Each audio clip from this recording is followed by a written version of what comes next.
I That was tried. fun. It was a lot I more tried. fun than just the fight. I love that because I only lost once and had to answer a question. All right. Tonight, Tracy, in the private chat, Okay. up top, 5 questions. I don't know if Tug sent them to you or not. I'll have to exchange. No, I don't have anything here. Okay, Tracy. Oh no. Is this a test? No. Because I really suck at In them. the You should be private prepared. chat, You should Tracy. be prepared. You've been studying. In the private chat, Tracy is my cell phone number. Oh, okay. All That way right. I could send you the questions every week. Oh, okay, okay. So, okay, I'm not near my phone. It's like dead. It's on the It's charger. fine. It's fine. You could just get it later. Yes, much later. Here's the questions again. So now you're in chat. You should be able to see them. Okay. Okay. So the first question, and Tug, you get to go first. Okay, as long as it's not Zach. Exactly. No, Zach, don't go first. We don't let Zach go first. We all Oh, cry he's when all Zach prepared. goes Too. He first. can't wait to go. He's ready to We roll on cry that one, buddy. when Zach goes first. All right. What's a time you overcome something you didn't think that you could? That is the question. I'm going to ask it again. What's a time you overcome something you didn't think you could? Ready? Okay. Do you need the da da da da da No, it was. da da da I was in da my da.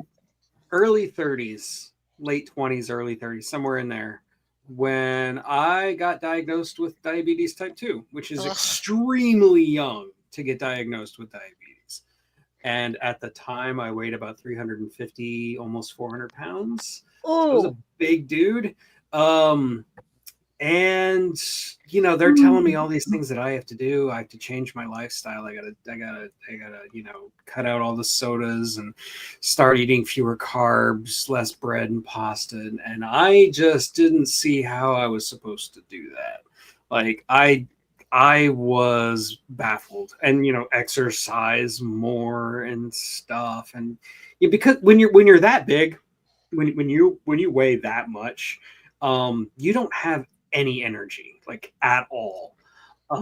So the idea of exercising just it's mind-numbingly terrible. The idea that you have to like get up, move around. And yeah, getting diagnosed with diabetes, I thought was a gut punch. I thought this was this was an end to my life as I knew it. And it turns out it was an end to my life as I Mm. and actually my life got a lot better after that. Because I quit the sodas, which was actually probably the biggest thing I needed to do. And I did change my diet. I started eating a little bit healthier, and the pounds just drifted off. The meds also helped, I'm sure. Yeah, maybe not as much as you think. But like I attribute most of it to the soda because I was addicted to soda. I was drinking so much soda. It's kind of crazy. You're telling me and the I'm still addicted to soda, but now I drink, the sugar-free stuff. Anyway, once you start to lose all that weight, once it starts to go away, you find you have energy. Like normal people have energy, and you didn't realize this because you weighed 350 pounds. And so I was able to exercise more. And what I did is I'd had a lot of different jobs in my life up to this point. I'd worked at a publishing company. I'd done this, I'd done that. I'd done a lot of office jobs, cubicle jobs, and I hated them. So I just decided, you know what, I'm just going to get a simple labor job. I'll work at Target overnight, moving furniture. And that was probably my favorite job I've ever had. really? It was so A, it forced me to exercise, which was a good thing.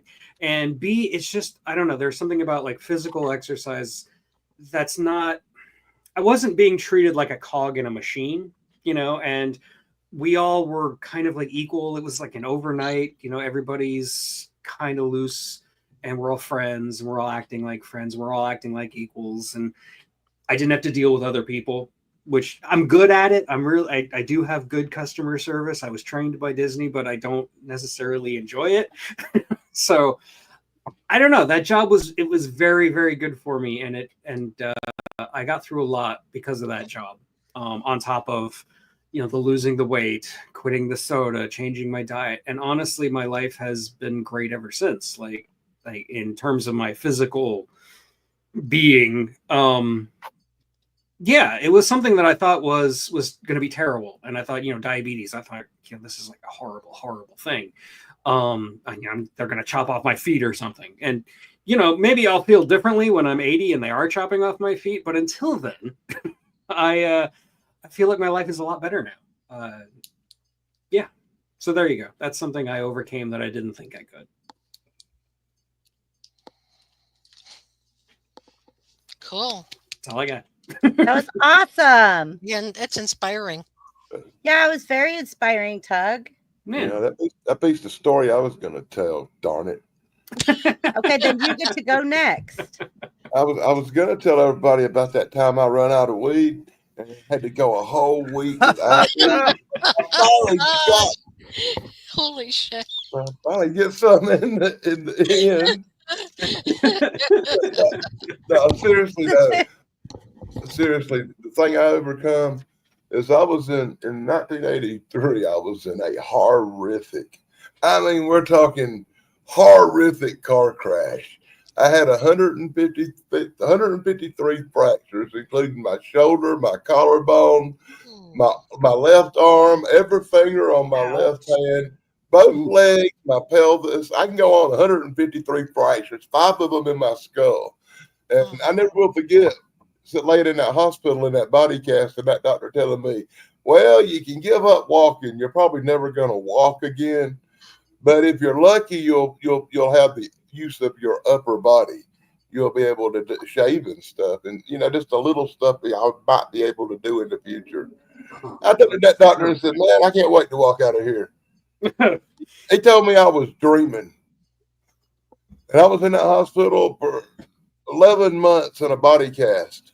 Oh, yeah, 11 months later, and then after that, I had to go through the physical therapy and all that, and pretty much learn to walk again.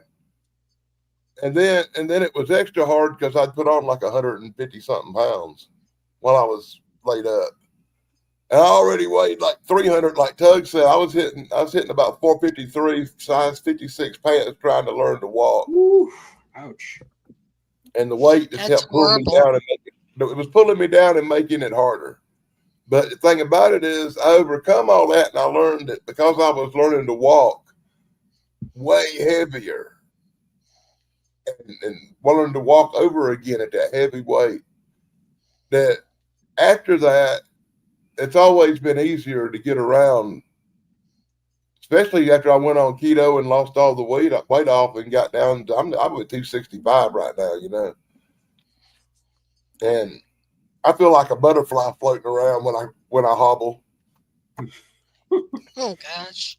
Well, I'm still old and broke up from wrecks and stuff, but I get around a lot better than somebody my age who's been through what I've been through actually should.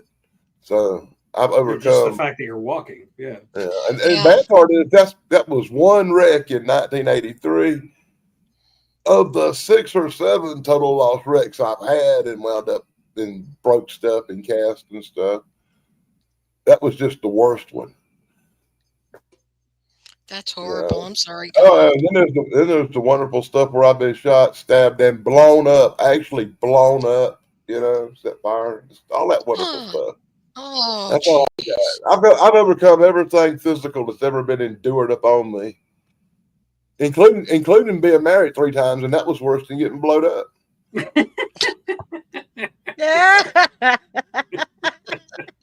I agree. I agree. The more I learn about your life, man, the crazier it gets. Surviving the car wreck wasn't nothing compared to surviving wife number 3. Yeah, I've heard that story. Oy, mama.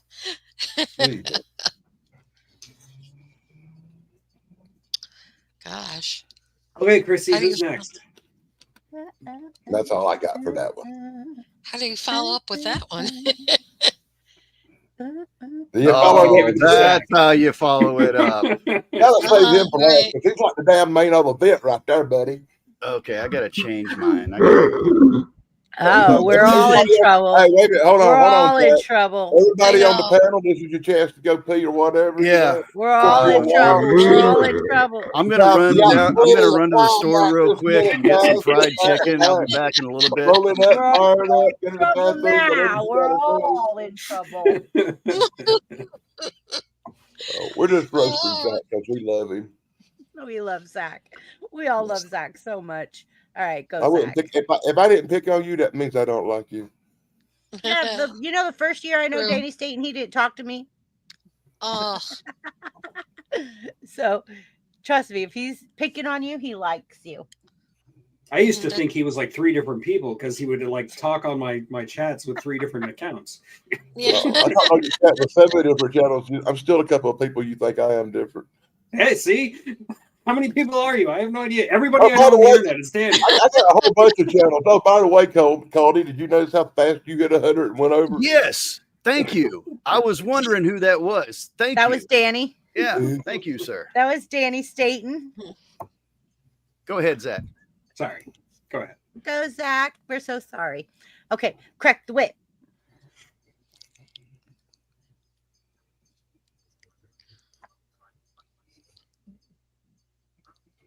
Away we go.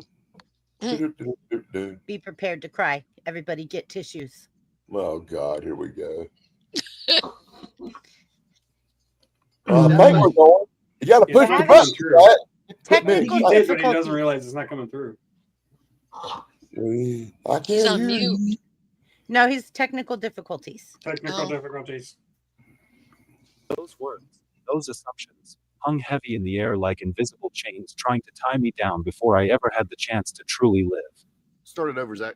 Yeah, start it over, Zach. We started over, Zach, because we couldn't hear the beginning.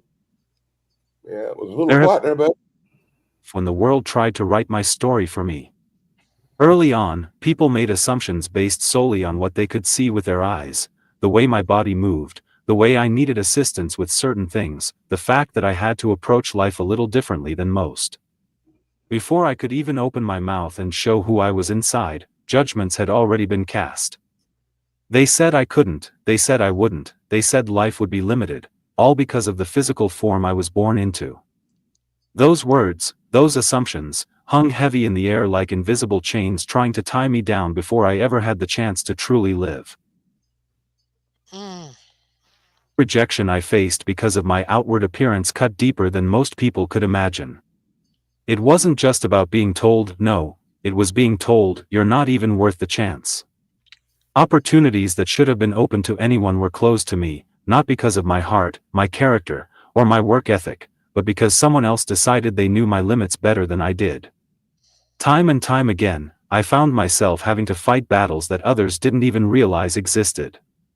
And in many ways, it wasn't the physical challenges that hurt the most, it was the emotional ones, the feeling that no matter how hard I worked, some people would only ever see my unique abilities as a weakness, rather than the strength they truly are.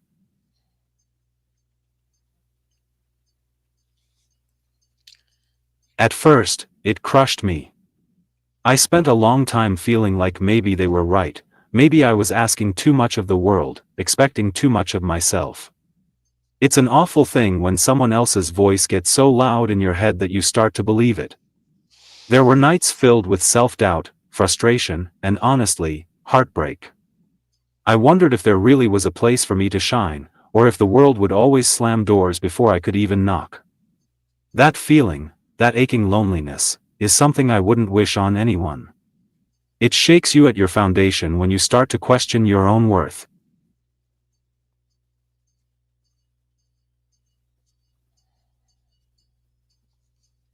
But then, something inside me shifted. I realized that no one else was living my life. They didn't know my spirit. They didn't know how stubborn, how passionate, and how determined I was. They didn't see the fire burning inside of me to prove that my unique abilities were not obstacles, they were gifts. I started to realize that if the world wasn't going to offer me a seat at their table, then maybe it was time I built my own. Maybe it was time to stop trying to fit into spaces that were never made for people like me, and instead, create a new space altogether, one where strength was measured by heart, not by physical form. That's where unique prepping was born, not just as a channel, not just as a platform, but as a movement. It was my way of taking the power back, of saying, here's who I am, and here's how I thrive. I wanted to show people that no matter your circumstances, you have the ability to prepare, to build, to survive, and most importantly, to thrive. Prepping isn't just about storing food or building shelters, it's about preparing your mind and soul to weather any storm. It's about understanding that real strength comes from within, from resilience, creativity, hope, and heart. Through unique prepping, I found something I didn't even know I was searching for: community. Real, authentic, supportive community. People who saw beyond what the eyes could capture. People who valued the person I am, the one who gets up every day and says, I'm going to keep moving forward, no matter what. I surrounded myself with individuals who understood that prepping is about lifting each other up, about building a better world together, not tearing each other down based on shallow perceptions. In them, I found reflections of my own resilience, my own drive. And in that reflection, I grew even stronger. When I look back at the people who told me, you can't, or you won't, I feel something unexpected: gratitude. They taught me that the only permission I ever needed was my own. They taught me that rejection, while painful, can also be the catalyst that pushes you to carve out your own path. And while they tried to limit me, they unknowingly set me free. Free to live life on my terms. Free to build, to prep, to thrive, and most importantly, free to inspire others who might be standing in the very same shadow I once stood in. So if you're reading this, and you've been told that you aren't enough, that you can't because of how you were born or what you look like, I'm here to tell you, you are more than enough. Your strength is real, your dreams are valid, and your path is yours to walk proudly. Don't wait for a seat at their table. Build your own. Surround yourself with people who see your light and aren't afraid of its brightness. That's what community is. That's what unique prepping stands for. And that's what the power of the human being, the true, indestructible power, is all about. UP out. Wow. Wow, that was deep. Now I just want to cry. That is powerful. Zach, if anybody knows Does you, it again, you let Zach. me know, Zach, and I'll kick their ass, man. Zach, that was so powerful. I loved it. You should be one of those speakers that, like, Motivational speaker. yeah, like, just wow. I'm still feeling it. Yeah, that and a poet, because you got good language. Boy, I'll tell you, you got I'm good telling text. you. I can't He makes talk. me feel inadequate as a writer. He really does. Yeah. Yeah. He's like the indie of writing. Zach, that was so beautiful. You never cease to amaze me, Zach. I love you so much. You never cease to amaze me. I'm a brain bender. You bend my brain. Like, that was beautiful, Zach. Like, I don't even know how to come back to that. Oh, that's some heavy stuff. Well, I feel like that's one of the reasons we do this. Is we have Absolutely. a community. Well, We bring all of us creators together for the community connection. Yeah. All of we're us gonna- creators come together. Yeah. Now we're going to hear from Buff, right? And he's going to tell us how he overcame his porta potty sex addiction. Oh God. Only you, Dan. I don't know if he's there. Oh, there There he he is. is. He's there. Oh, yeah, I'm here in the lovely state of Wisconsin again. Hanson. You spending a lot of time in Wisconsin.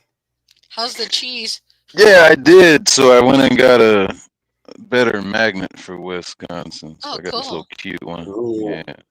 So homely like this place. Wisconsin, Starting to gain an accent. Wisconsin makes me want grilled cheese sandwiches. Yeah. You That got to is look out not- for Code Blue Cam. You got to be on there. You're in Wisconsin. Oh, hell.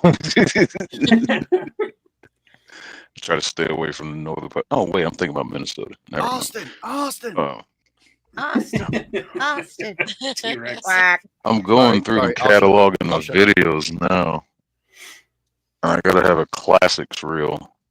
And so far, it's that one and the one where the guy stole the ambulance and drove it all the way to the sheriff's department and Oh my crashed in God. front. Yeah, I've seen that one. Shane, you It's made me classic. laugh so hard that night that I watched that ambulance one with he literally crashed on the sheriff's steps, like right in front of the sheriff's department.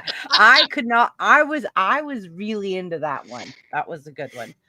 So Shane, what's a time you overcome something you didn't think you could? Probably driving this truck like I stole it. Not this one, but just in general. 'Cause that was nerve wracking. Like that was the changing point of life, of getting over drugs and shit, living in that mechanic shop, and it was like, I need a change. It was like, fine, let's go truck driving. And yeah, first time we getting there, that bus ride there, just on pins and needles. My brother stayed on the phone with me most of the time, though, talking to me all the way over there, through orientation and everything, trying to get me to calm down, because I'm nervous.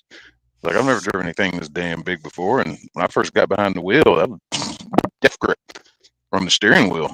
It's just like, I'm gonna flip it over, I'm gonna flip it over, I'm gonna flip it over and flip it over. But I had a great trainer, and like, we spent the first week doing, going through simple places, and then he was just like, turn off onto this highway. I was like, why don't we just stay on the interstate? And he's like, just turn on this and go down highway, blah blah blah, whatever. This mother, he intentionally took me into these mountains in Virginia, that the only place where it was snowing at the time. And I was just like, it's snowing, man. He's like, yeah. Keep driving. It's like, death grip. And, he coached me the whole way and everything, and we went over this mountain, came back down, It's like, not bad, and you remembered all the basics, fundamentals, and this and that, He's a great trainer. I got my permit with him. No, I had my permit, and he was getting me ready to get my license tested and certified. Nerve-wracking during the tests, but like doing the test, I was wow, there was probably 30 people in our testing class, and me and two other guys were the only ones that get trifectas. That's basically 100% on everything. Wow. So, and I was the last one to go because they forgot about me. I was like, yeah, that happens at fast food restaurants too. They always forget my order. I'm just standing there. I was like, can I get my food? I was like, oh, what did you have? I'm like, yeah, I'm used to it. But got on with my second trainer, and like I got a little confidence now. So now we're going back and forth, running as a team. Some younger guy than me, black guy, who was all, yeah, what's up, shawty, at first, and turned into, girl, you just don't know. And other ones just like, you know who I met. But the dude terrified me. He was always crossing the median, always on his phone, got a DVD player going, got his tablet on his lap. I was just like, I'm going to die on this truck. All right. But I was teaching him how to do things. Like, we get to places like, you got to do a blind side back. And that's basically, if your spot is over here on your right-hand side, and you try to back into it with the trailer going into that on the right-hand side, that's called blind side, because that trailer takes away your mirror. Driver's side is sight side. So I was just like, yeah, I'm blind side back into it. He's like, oh, just go down there and spin around, dude. I'm like, nah, I got this. I put it in there first try. And he's like, how'd you do that? I was like, I had a better trainer than you. Parallel parking the truck. We got one place, and he's like, man, there ain't nowhere to park right here. I was like, there's a spot right there. He's like, you know how to parallel park? I'm like, yes, you should know too. Who are you? I got off his truck around Thanksgiving, and I got on with this other guy, this Jewish guy. Couldn't tell. He was so Florida man. He was my kind of guy, in the metal and the guns. And I got on his truck. to finish off running the team training. You know, we're back and forth cross country, just coast to coast to coast to coast. And he was real cool. And he really kicked my confidence in overdrive because we spent a lot of time going over the Rockies and during blizzard season. So I was like, when I did that a couple times, it was just like, I got this. Yeah, and they threw me on my own truck, and I was just like, yeah. And now I drive this truck like a maniac.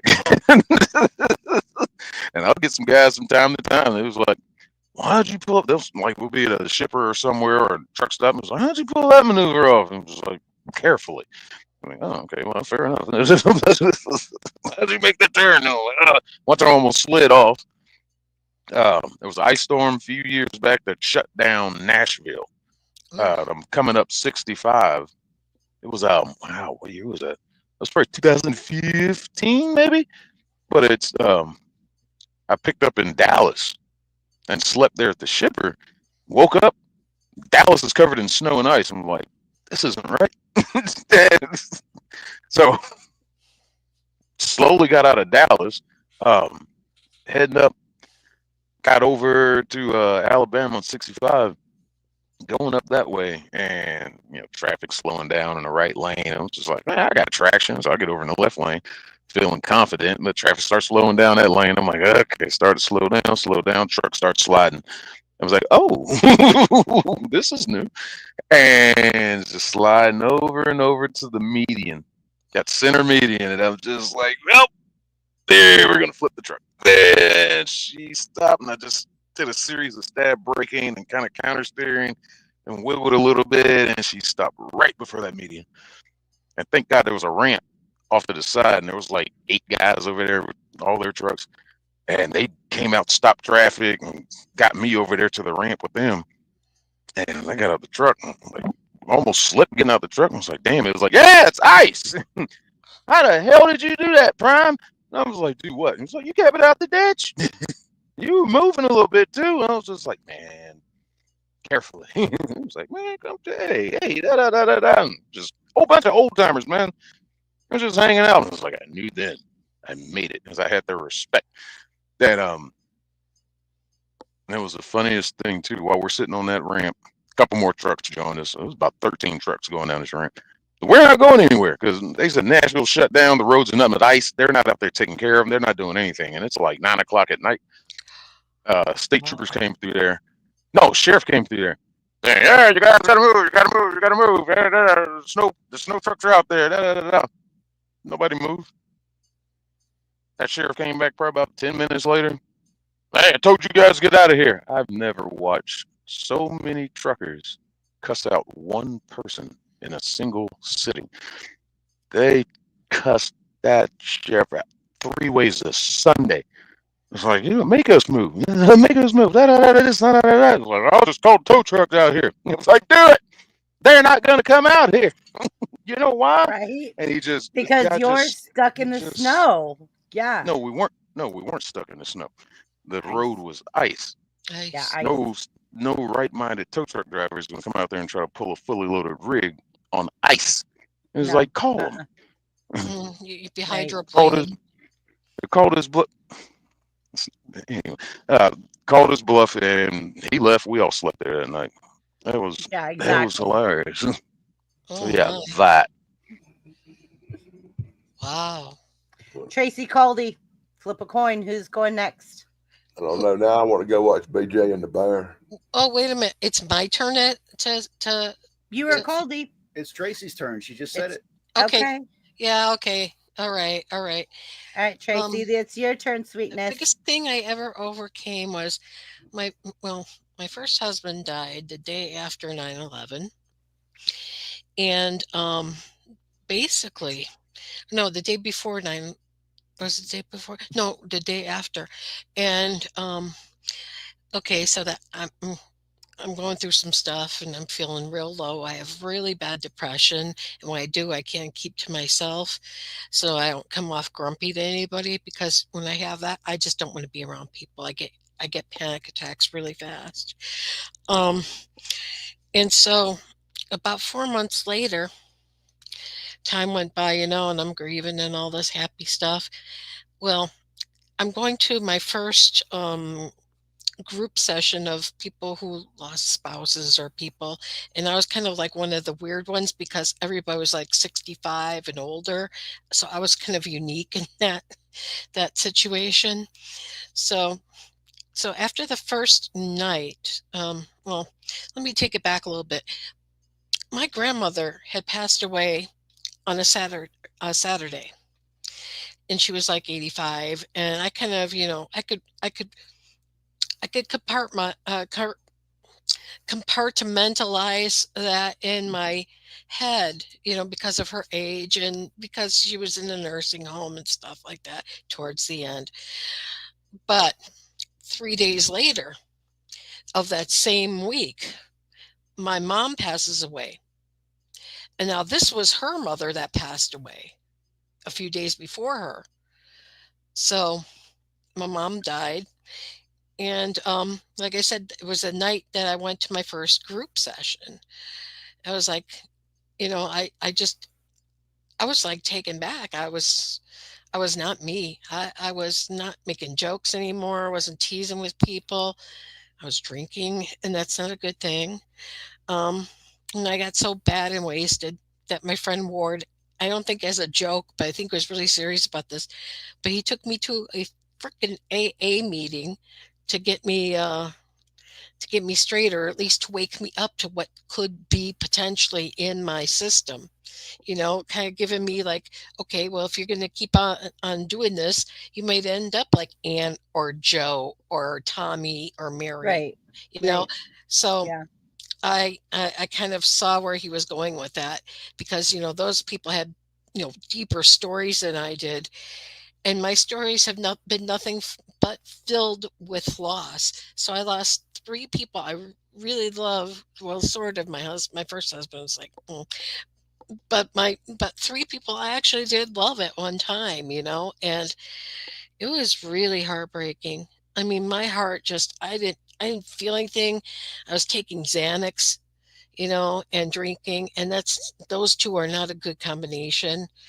Um, I couldn't even stay up. I mean, like I was at my job, and it felt like I was just doing work like through a tunnel. I didn't do anything else. I just went home, and when I went home, I didn't feel. In fact, my mom passed away in the house because I came back to live with them after my husband passed. And long story short, it was really weird. I couldn't sleep the way I used to. I had to sleep the way I used to do as a kid. I kept my lights on. I couldn't sleep with my lights off. It was like, I did this for about a solid week. And let me tell you something, it was draining. But, you go on. Several years later, my dad passes.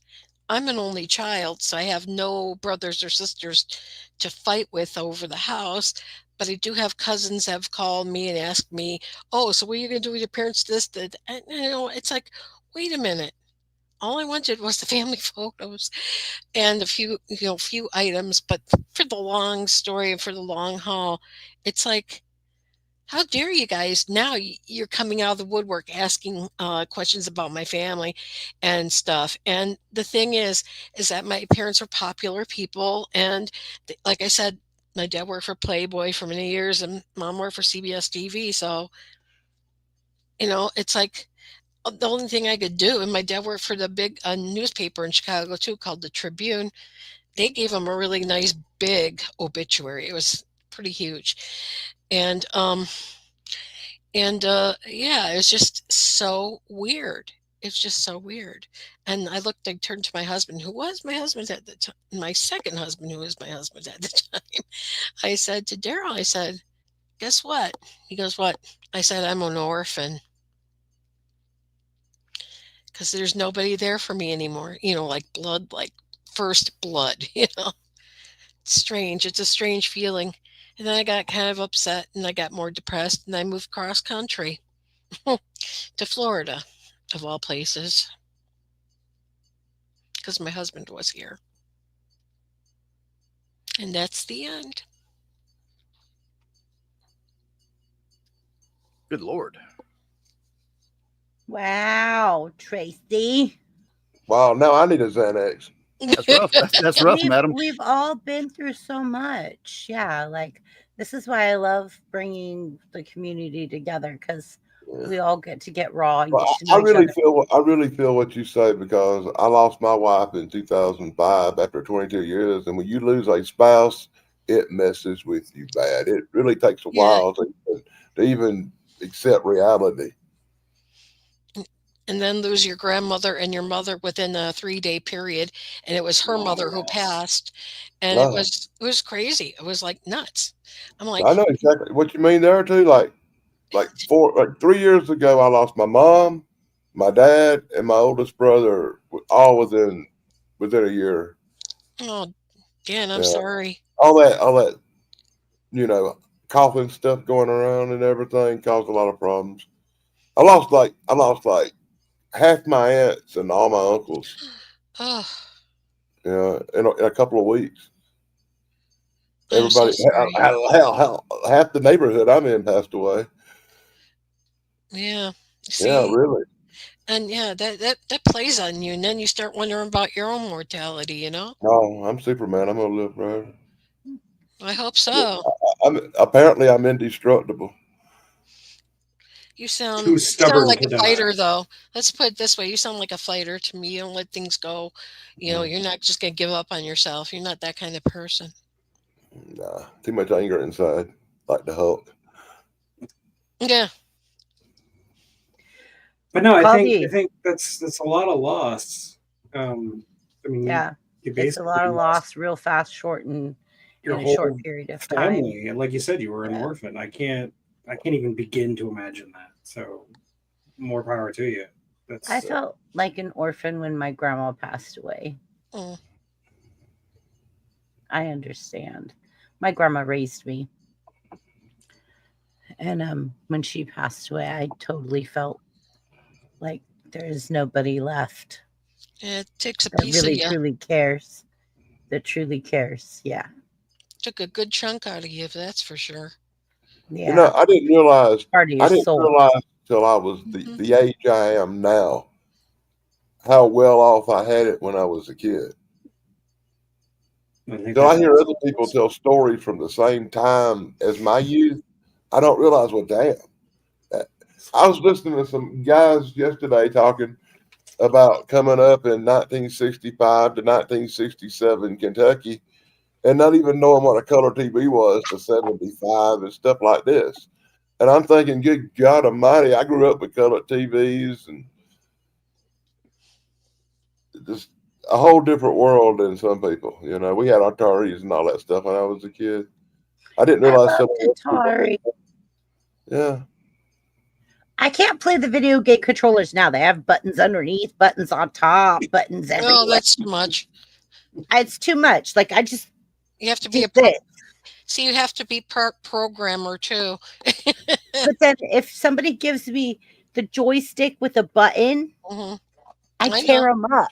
That Atari joystick with the button, the one red button. I was really good at it.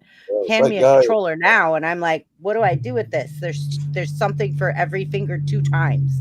And that just whacks me out because you worked on like an aircraft carrier. I would expect you to be able to pick up any controller or anything and just instantly work it. I can crank wrenches on an F-18 all day long. I'll tell you all about the hydraulic systems, but no, Wow. I can't. I cannot pick up a controller that's for a video game. It doesn't work in my hands. It's like me picking up an Android. I'm an iPhone person. Well, I pick up an Android. It doesn't work I for me. haven't had a video game controller really in my hand to play a game in years. Kids play them, but when I used video controllers to play games, they didn't last long because I'd get all angry and Show break off. them. I did smash a TV when I was 12. You had called these show offs. I did. I threw a controller into my TV. When you break a CRT, it like implodes. It's kind of cool. That's where you messed up through it. Yeah. You never know the pleasure till you lose. Like you done played that big alien in Aliens 375 times, and he finally crushes you every time, and you finally had enough. The real thrill of power is taking that controller and crushing it into a little teeny tiny ball in your hands. It was Battletoads for me. Mm. That's what made me throw my. Well, I don't play video games no more. I got high blood pressure. Caldy, are you ready? Yeah, I'm ready. Okay, crack that whip. All right. So Right, right. in 2004, I also had a bad wreck like Dan. Dan's was much worse, but I got hit by a car. That wasn't the bad thing though. Bunch of stuff got all messed up, stuff like that. But the bad thing was the pain pill addiction that came afterwards, because they were handing me bottle after bottle after bottle for years. And it took me until this was 2004, and I became a maniac until about 2015. I went See, through. that's what we did for Buddy, because that's the only good memories I had about being in the car, right? Oh yeah. Oh, it's not that I didn't like them. I loved them. I really loved them. And man, the worst thing a doctor ever said to me was, "I think we're going to put you on ibuprofen." I thought I was going to cry. Yeah, I did that feeling too. But then all I had to do was go to another doctor and go, "I got hit by a car," and they were just, "Here it goes, here it goes, here it goes, here it goes." I'm 60 years old and that's still working. Yeah. But what got me out of it, I went through methadone treatment, which that was like, hallelujah. Thank you for giving me this. This is better than the Percocets I was taking before. Wow. And then the methadone clinic was, you had to go every single day. I didn't want to do that. So I just went back to the doctor and they wrote me some more pills. And then I went the Suboxone route, which don't do that. It's poison. Don't do Suboxone. Like, seriously, if any doctor ever goes like, we're going to give you the Suboxone strips, they're poison. They're so much better than everything else that's out there that you're going to love those even more. And the way that I got out of it was because I went into deep depression, didn't leave the house for years, didn't talk to anybody, stuff like that. Kind of like what Tracy was talking about, where if somebody said like, "Hey, if you want to hang out?" No, I don't want to hang out. No, I don't even want you texting me. Why are you texting me? Why are you calling me? I don't want to be talking to you. But eventually, this old dude named Mickey that lived on the same lake as me played drums, and for whatever reason, me and him met, and he knew that I played music. So he grabbed me one day and just said, "Hey, let's go down here real quick and play some music." I was like, "All right." And I smoked a joint down there with them. And the next day I realized that I felt better. So I went back and I got me some more of the marijuana. And then I had been not sober, but clean from that stuff ever since. And that's why I smoke a lot of weed and I drink when I'm on here. I don't drink unless I'm coming up on panels or something like that. But yeah, that is something that I thought was going to be a lifelong battle that I would never, ever, ever get out of. And I pat myself on the back quite a bit. Why do I think Suboxone is poison? It has saved many addicted people's lives because it is better. Let me say this, because I've been there, right? Rip Curl Readiness. Suboxone is better than every single pain pill they can give you besides morphine and oxycodone. It is. It's more fun, all of that stuff. So yeah, that's why I call it a poison. And it's also extremely expensive. I was spending $1,000 a month for. We probably shouldn't talk no more about medication because. Yeah. Wink, wink, wink. Yeah. But anyway, that's my story. That's my overcome there. Well, I remember getting drunk right after my mom's death, and at an office party we had from one of our officers. I worked in probation for over 8 years in Chicago, and I worked with the court system and stuff. And they were all officers, and I was kind of an officer, but I wasn't like an officer. I was a clerk, but they deem you officer of the court too as well. Yeah. So I got so drunk. I drank a lot of different things. According to my friend at work, I kissed some guy who I didn't even know. And she got kind of upset. And she basically took me to the train station because that's how I used to get home, was to take the train. And it was like the last train going back towards, where I lived. And I just remember her calling me up every 5 minutes, because she really wanted to take me home with her. She's like, calling me every 5 minutes. Tracy, are you home? Tracy, are you home? I'm like, no, Liz, I'm still on the train. I mean, like, and when I got off the train, I just remembered just before I got off, I threw up, and the conductor got the garbage right away. I threw up and walked off the train. And then I took like a cab home or something like that. I But remember my and grandpa's funeral being horrible. so I kind of like, I learned not a lesson, because everybody goes through shit. Oh, excuse me. But That was okay, Tracy. You're okay, okay. okay. But Yeah, We have the yeah. personal advisory, the parental advisory up tonight Oh, okay, good. in the top corner, just in case. Yeah, because I don't oh, want to get you in trouble. Never want to get anybody in trouble.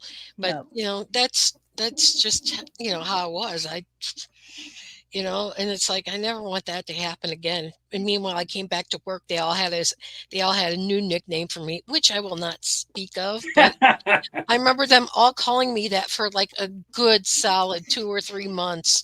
I was like, you're "You picking guys the right, shut up." you're picking the right crew not to tell a horrible nickname to, because we will call you that forever.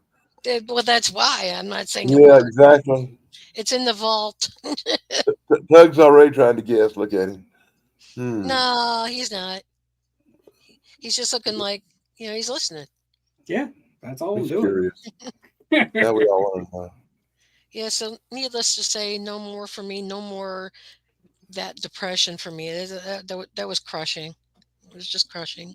I've seen that combination of depression and alcohol really ruin a lot of people. I've got a ton of alcoholism in my family.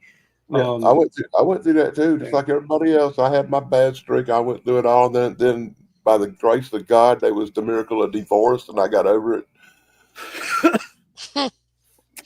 Sometimes you have to do what you have to do, and it may be painful, but you have to do it for your own sanity. It's like I said, the day after I had that and I went to sleep, but the day after is when my friend took me to the AA meeting. I was like, how dare you? But then again, you were showing me the way my life could have turned out. I just remember calling everybody in the AA meeting a bunch of freaking quitters and walking out. Well, trust me, I didn't. I was so sick the day after. Anyways, when he took me, I still felt like I had like some sort of alcohol poisoning or something. It was bad. It's just bad. I was confused. Somebody said, "Let's go to AA." That I needed to go to AA, and I agreed with them. And when I got there, I was upset because I had that confused with TNA. You're funny. Now, I do feel like AA can give you a really strong sense of perspective if you see all these other people and you hear their stories. Well, they don't know how to throw a party, man. I went over to a couple of them meetings. They didn't have no alcohol or nothing. Yeah. I will say NA did not, yeah. like I went to that. It did nothing for me. Absolutely nothing. It was it felt like a cuddle session, and I was just like, yeah, this is not for me. Not for me. Like, I'm not going to be able to sit here and do this all. No, it doesn't work for everybody. And Yeah. No, I get that. And I'm not putting that one down. Like, if it works for you, go. But for me, it did not work. See, I don't think think rehab didn't work either. I have a party attitude. I like to party and stuff, but I've never had an addictive personality. I don't think I become addicted to that. There's nothing I can't put down or live without. I love to drink and I love alcohol. I really do. I love partying with alcohol, but I haven't really drank no alcohol since New Year's Eve. I just hadn't been in the mood to drink. When I get in the mood to drink, you'll know it, because I'll have a cup in my hand and this. Then I'll have trouble watching my language like everybody else. Mm-hmm. You've never ever cussed on my show, Danny. Thank you. That's amazing too, considering how much alcohol I had a couple of times. All right, guys, I'm ready to go when your guys are ready to let me go. All right. Go ahead.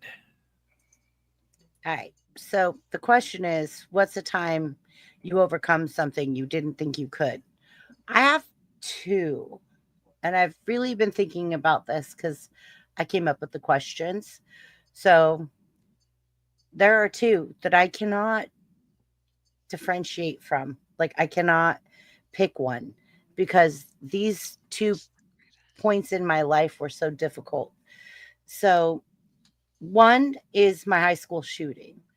When they Oh. came and was shooting up my high school, and I was watching my friends get blown up and shot, and people hiding, and the stress and the anxiety of the whole person coming into our school with a gun and taking lives. And I saw it.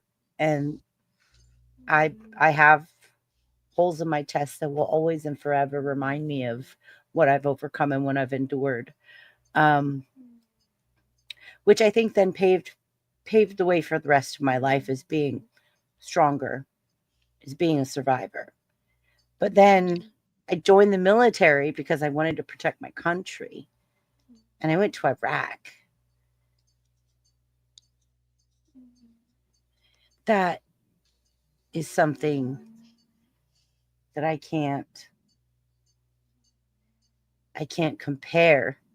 It's completely different, but at the same time, so real.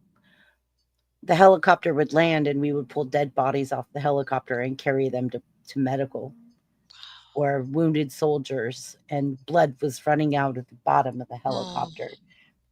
And they didn't want to call us combat because we were women. We were only combat support. And our job basically was to get people off the helicopter as fast as possible, wounded and dead.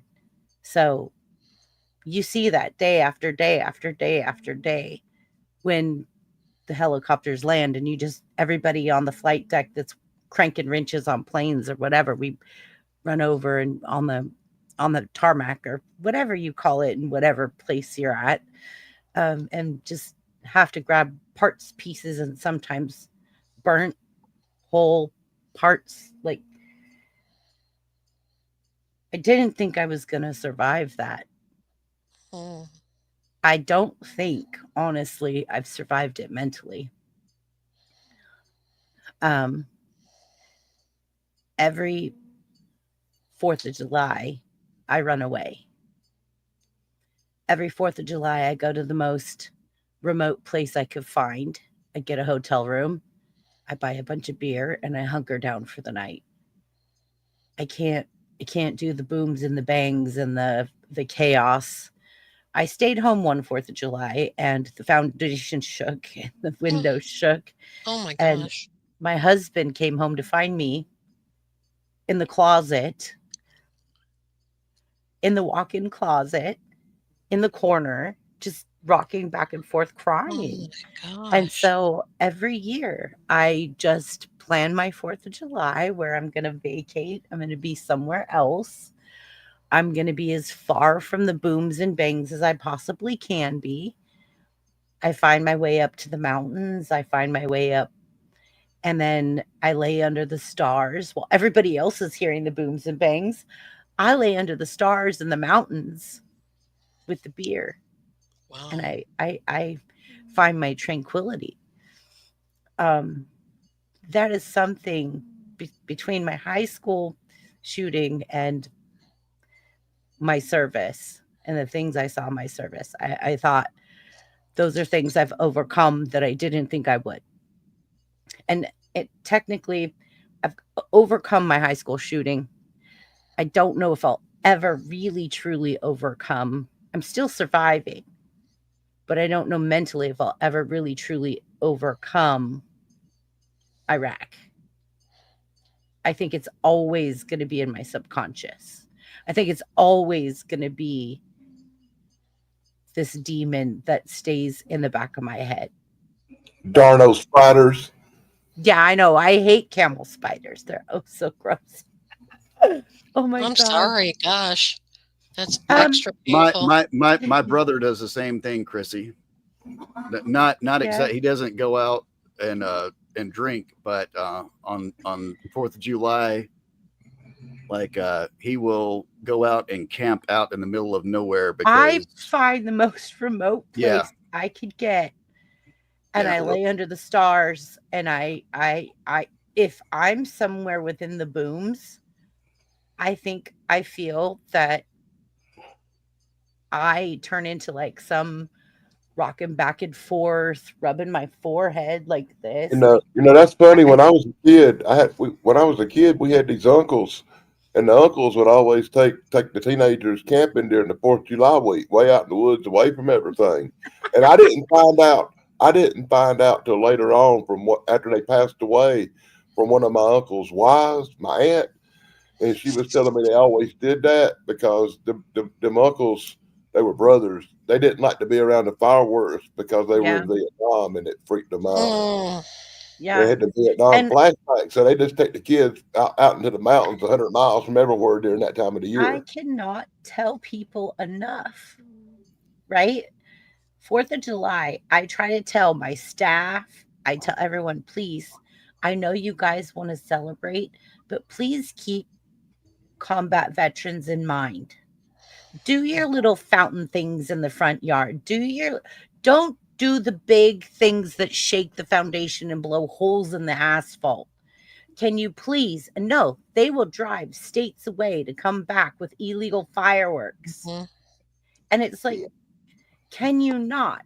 How about we just do the fountains, we do the sparklers, we do the fun stuff, we celebrate, we have apple pie. Don't blow the ground up. When I walk outside on the 4th of July and I hear is firecrackers going off, and it's like boom, boom, boom, boom, boom, boom, boom, boom. It sets me off because you would lay in your rack or you would lay in your bunk or whatever you call it in whatever service you were in. And in the distance, you could hear, like, even though you're like in like your own space, in the distance, you could hear the booms, the bangs, the chaos, right? In the distance. So you never really slept good. You always slept with kind of like Metallica song, sleep with one eye open. But it's Not just, everybody. Some people didn't bother them. Some people could sleep right through it. As far yeah, as some people as far could. as all that stuff going on, we used to call it just another day at the office. Yeah, Yeah. exactly. I Yeah. remember one time when I was there, I was in Tent City, and I don't know if not a lot of people know what Tent City was. It was Tent City before it was ever a base, but it was Tent City. Benny knows it. Benny's my buddy. Benny, hey Army, my Army Ranger buddy. Somebody sent us a square of grass. A square of grass that you buy like at Home Depot, like that you put in your front yard. Do you know what I'm talking about? Like, Yeah, I get it. Yeah, okay. like sod. Like sod, yeah. And we literally watered it. We bought a bunch of potting soil and had people send us potting soil so we could keep it alive, just so that we could all take turns every day standing on a piece of grass. Your own little plot. Yeah, you have to do what you have to do, Yeah, Yeah, I don't know You know? it was. especially if you're trapped on a ship that you can't get out of right away. And I know Oh, see, those, the problem is I was on the ship, but my plane would fly yeah, to shore. And if yeah, it broke in on shore, It- the it- whole crew would get on a cod and they Mhm. would fly us to shore to go fix Yeah. the plane. hmm I get in We trouble because grass to stand on, I would not have grown. Grass to smoke, maybe. never buy weed from the Easter Bunny. I can tell you that much. It's plastic spun stuff and it's horrible. Actually, I love that. That's good. hilarious. Are you guys ready to move on to the next question? I'm sorry. Y'all fat. Zach was bad. This is why I made myself go last. None of those were happy.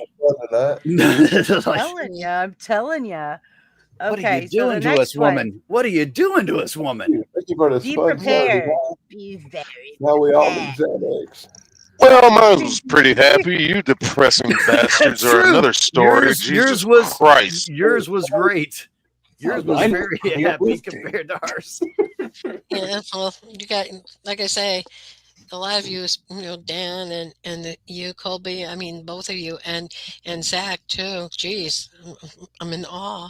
You gotta go. You can't look all depressed about stuff. You gotta look at the happy Hi, side. Ronnie. It's about stuff we overcame. We overcome all them demons. You know what I'm talking Exactly. Come I'm in. good This now. is I'm the happy now. question. about? I'm happy as I can be. Exactly. Overcome it. We overcome it. We overcome It has happy those endings. things. Mhm, Yeah. Yeah. Yes. Well, I'm not So that same high person. five to all of you. Yes. What happened? She froze. You just Ice, froze, we madam. rise. You froze like this. Like, You with the froze. hands up. It would give everybody time to high five and stuff. We rise. The computer said no. We No, rise. it looked too much like one of them German overcome. salutes, and the computer said no, don't do that. All right. I thought it So was the just- next question. In your opinion, what is the greatest human strength?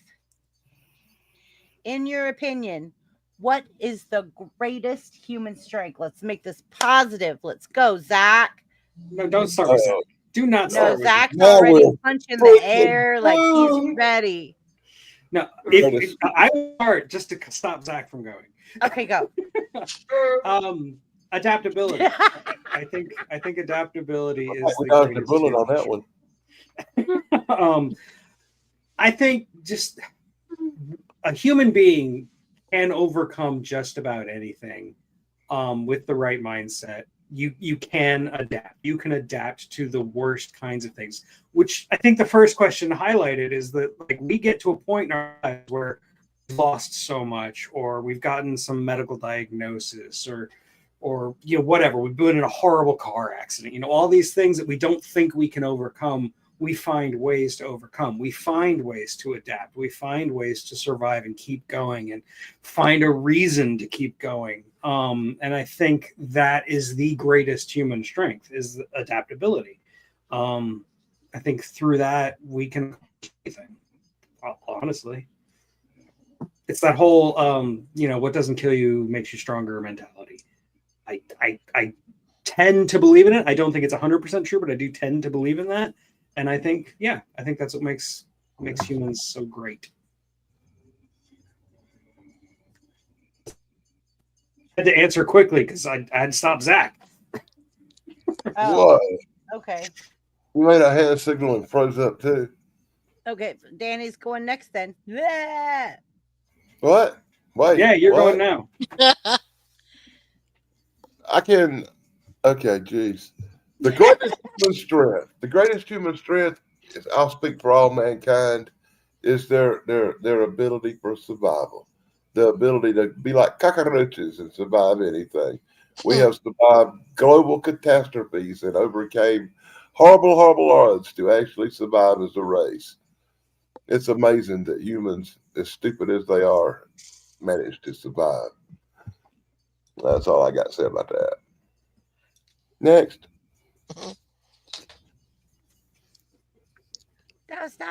Not fast. Okay.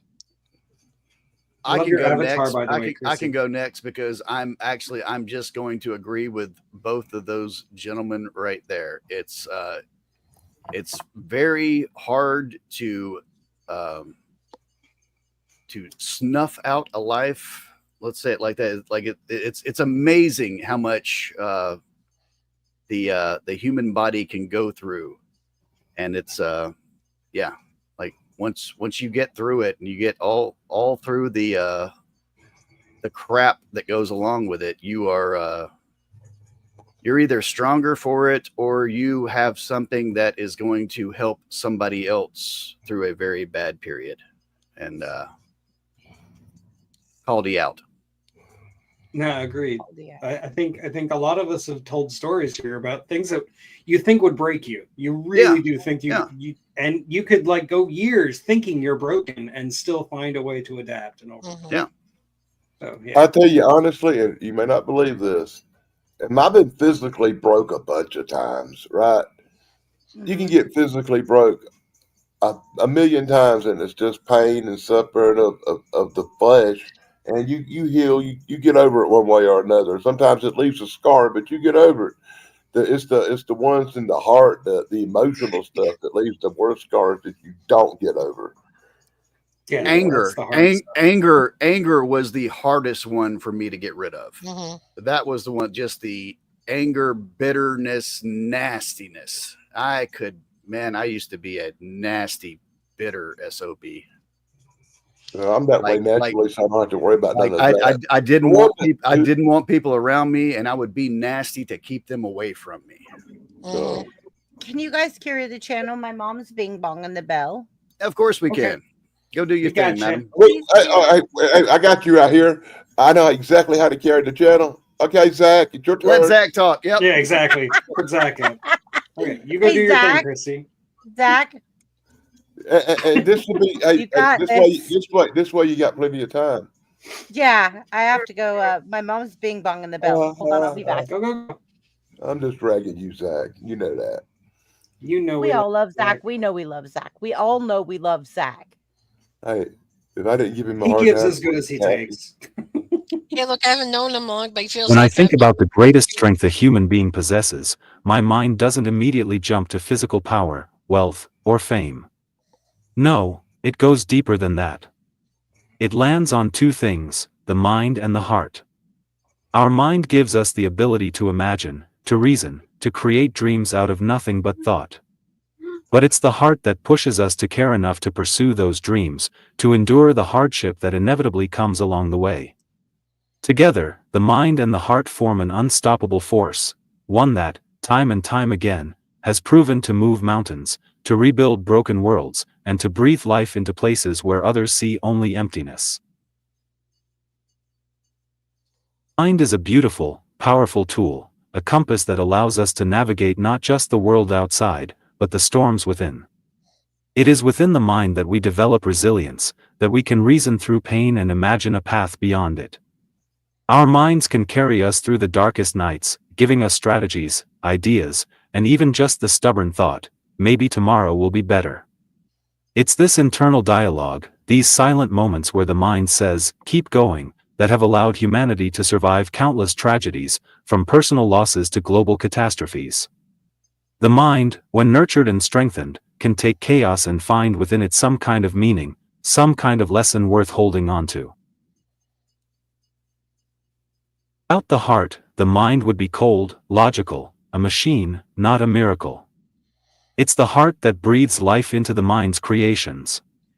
It's the heart that says, I will love even if it hurts, I will fight for what matters, I will keep believing even when belief feels foolish.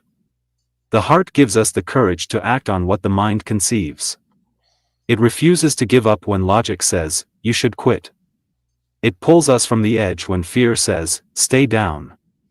The heart feels what the mind cannot always explain, and it gives weight to the invisible things, loyalty, hope, compassion, dreams. The mind and the heart have fueled every great human achievement. They are the reason an artist paints a masterpiece that touches souls for centuries. They are the reason a soldier holds the line not for glory, but for love of those they protect. They are the reason a broken, grieving person chooses to wake up the next morning, even when every cell of their body aches. The mind imagines the possible, and the heart says, make it real. Without this partnership, humanity would have never climbed mountains, crossed oceans, or stood back up after being knocked down again and again. The most incredible thing is that both the mind and the heart are uniquely infinite. No one can measure the limits of human thought or human love. Both can grow, expand, and deepen with time, experience, and hardship. Even in the face of rejection, pain, or betrayal, the mind can reframe the story, and the heart can choose to love again. That, to me, is the true miracle of our existence, that no matter how many times we are shattered, there remains a part of us that refuses to surrender. A part that learns, that forgives, that dreams anew.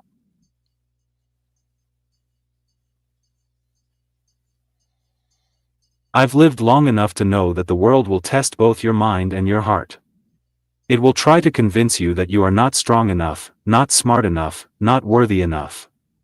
It will try to make you harden your heart and silence your mind's voice of hope. But every time you refuse to give in, every time you dare to believe in your worth, your dreams, your ability to rise, you strengthen the very parts of you that make you most human.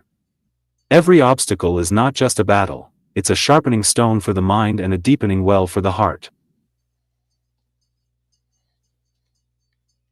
When I created Unique Prepping, it wasn't just about survival skills, it was about soul survival. It was about understanding that true preparedness starts with the mind and heart first. It's about knowing that you can endure not just the practical hardships, but the emotional and mental ones too. It's about training yourself to believe that no matter how rough the road gets, you have the tools inside you to navigate it, to adapt, to overcome, not just by brute strength, but by the relentless power of thought and the unfailing resilience of love. At the end of the day, the greatest human strength isn't found in muscles or metals, it's found in the quiet moments when the mind refuses to accept defeat and the heart refuses to stop loving, even when the world gives it every reason to. That is where true strength lives. That is where humanity rises above survival and steps into greatness.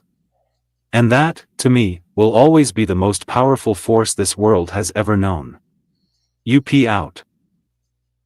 Wow. Wow, Zach.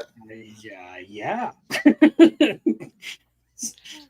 You are Hey, the Zach, most real quick question. inspirational person I've ever met. I'm Zach, sorry. how many- I missed all that. Can you play that again, Zach? I missed all of it.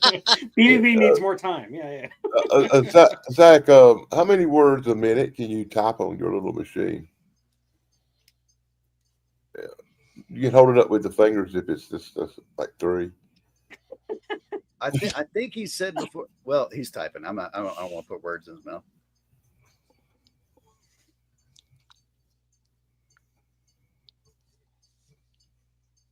Oops, there goes another rubber tree plant. That song is stuck in my head now, Roddy. I was setting him up. I expected one finger.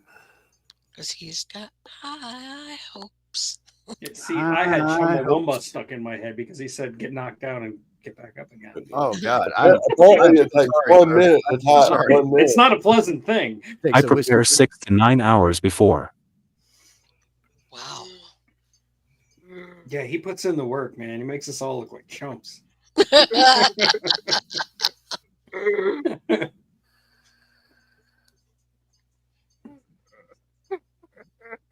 Anyway, okay, well, who's gonna follow up Zach? Who hasn't gone yet? We got Tracy and we got Shane. Okay. Good luck. Okay. I think the most part it's perseverance. That's how Agreed. I see things. It's like what you can put up with. It's how much you could show that, because then it shows your strength. And I kind of like I hate to say this, but I kind of feel like the kind of like Rocky in a way, where like where I'm gonna go and run that run. I'm gonna go punch that meat. I'm gonna go up the stairs to some office I can't get into, whatever.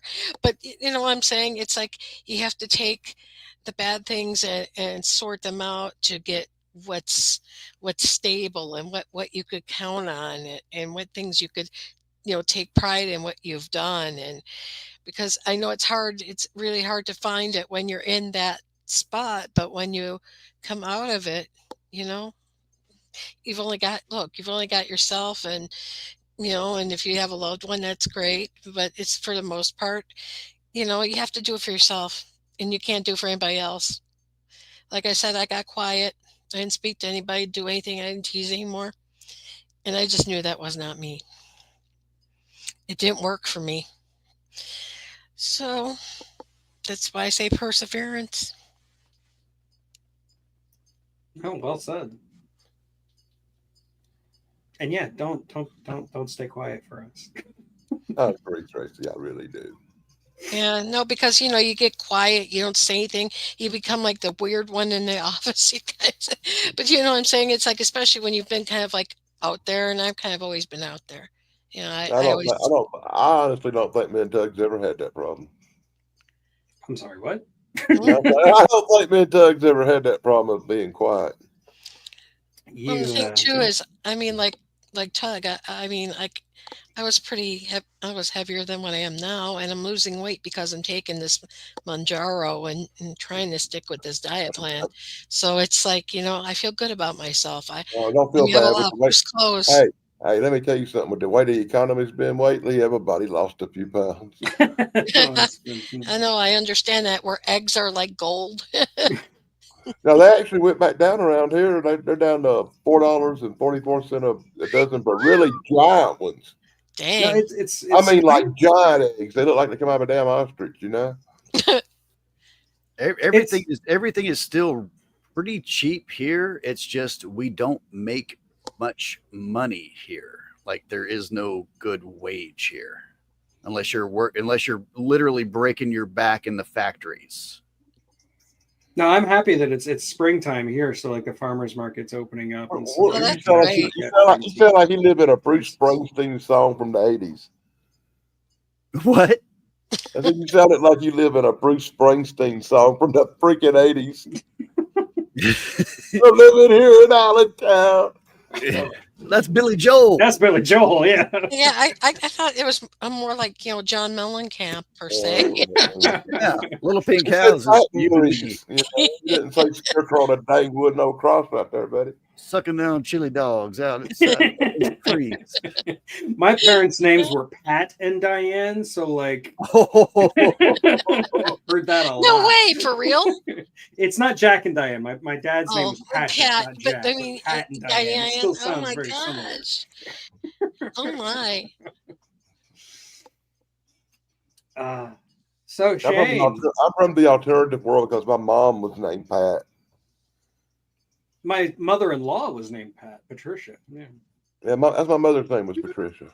There he is. Sorry, I'm listening to y'all in one ear and I'm doing some sound mixing in another ear. What's the question? What is the greatest human strength?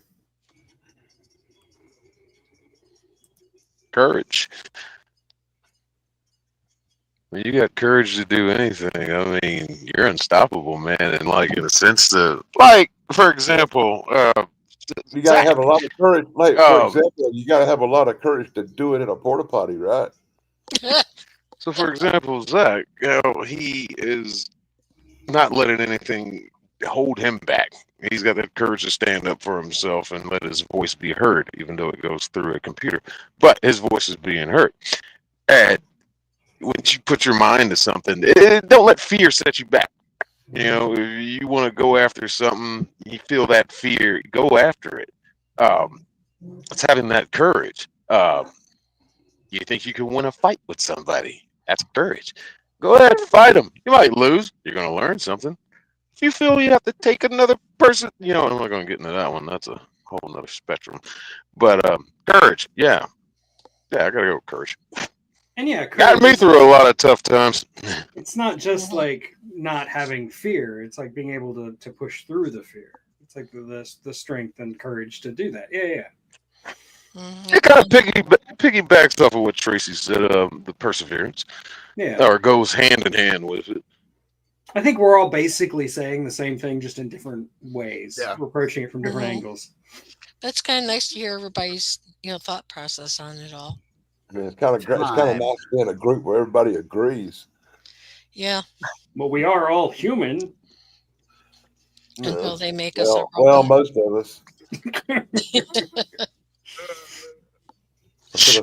Or should I say most of y'all? Just making sure it's still zipped up. Okay. Danny identifies as a Sasquatch. I think Sasquatch is on vacation or something. I hadn't had nothing I can say was weird happening in a really long time. Where does a Sasquatch vacation? On the beach? I don't know. Not here. I thought they hibernate. I don't know. Nobody Would that knows. be their vacation? Nobody can sit here and say nothing about Bigfoot because nobody knows nothing. I just want to know where they poop because I don't know, but wherever they poop, somebody thinks thinks I need to have it, so they send it to me. Oh my Oh, God, geez. that was the best story I got to No, hear. man, that's today. messed up. Danny came on my channel the other night and hung out for a little bit. Man, it was hilarious. I can only imagine. I was pretty far gone too, buddy. So was I, my friend. So was I. I played some music for Danny, and Danny goes, "Please stop. Please stop." Please stop. I was like, no. It's You got, so loud around nah, back man, here. nah. You got nerve calling some of that stuff music. Oh gosh. I was playing the John Spencer Blues Explosion for him. Definition is tad there, buddy. That's why you needed him to hear the Shags. Got it. I guess that's why you were getting on Chance with Oh, that no. ZZ Top I earlier. looked at Cody over there, and I thought the first song he'd be playing would be something like Bone Finger, or but I didn't get nothing like that. What's wrong with ZZ Top? I just had that. Did Chance really play ZZ Top? Well, it was coming out of one of those He's pinball gonna machines. he's gonna have to remove that one. Yeah. That one's definitely gonna have to be removed. Was There's that a on bunch one of of them pinball? Was that on one of them pinball wizard Yeah, videos? You was Yeah, there? you're like you were saying something to the effect of where it's horrific and make it stop. Oh, that's what.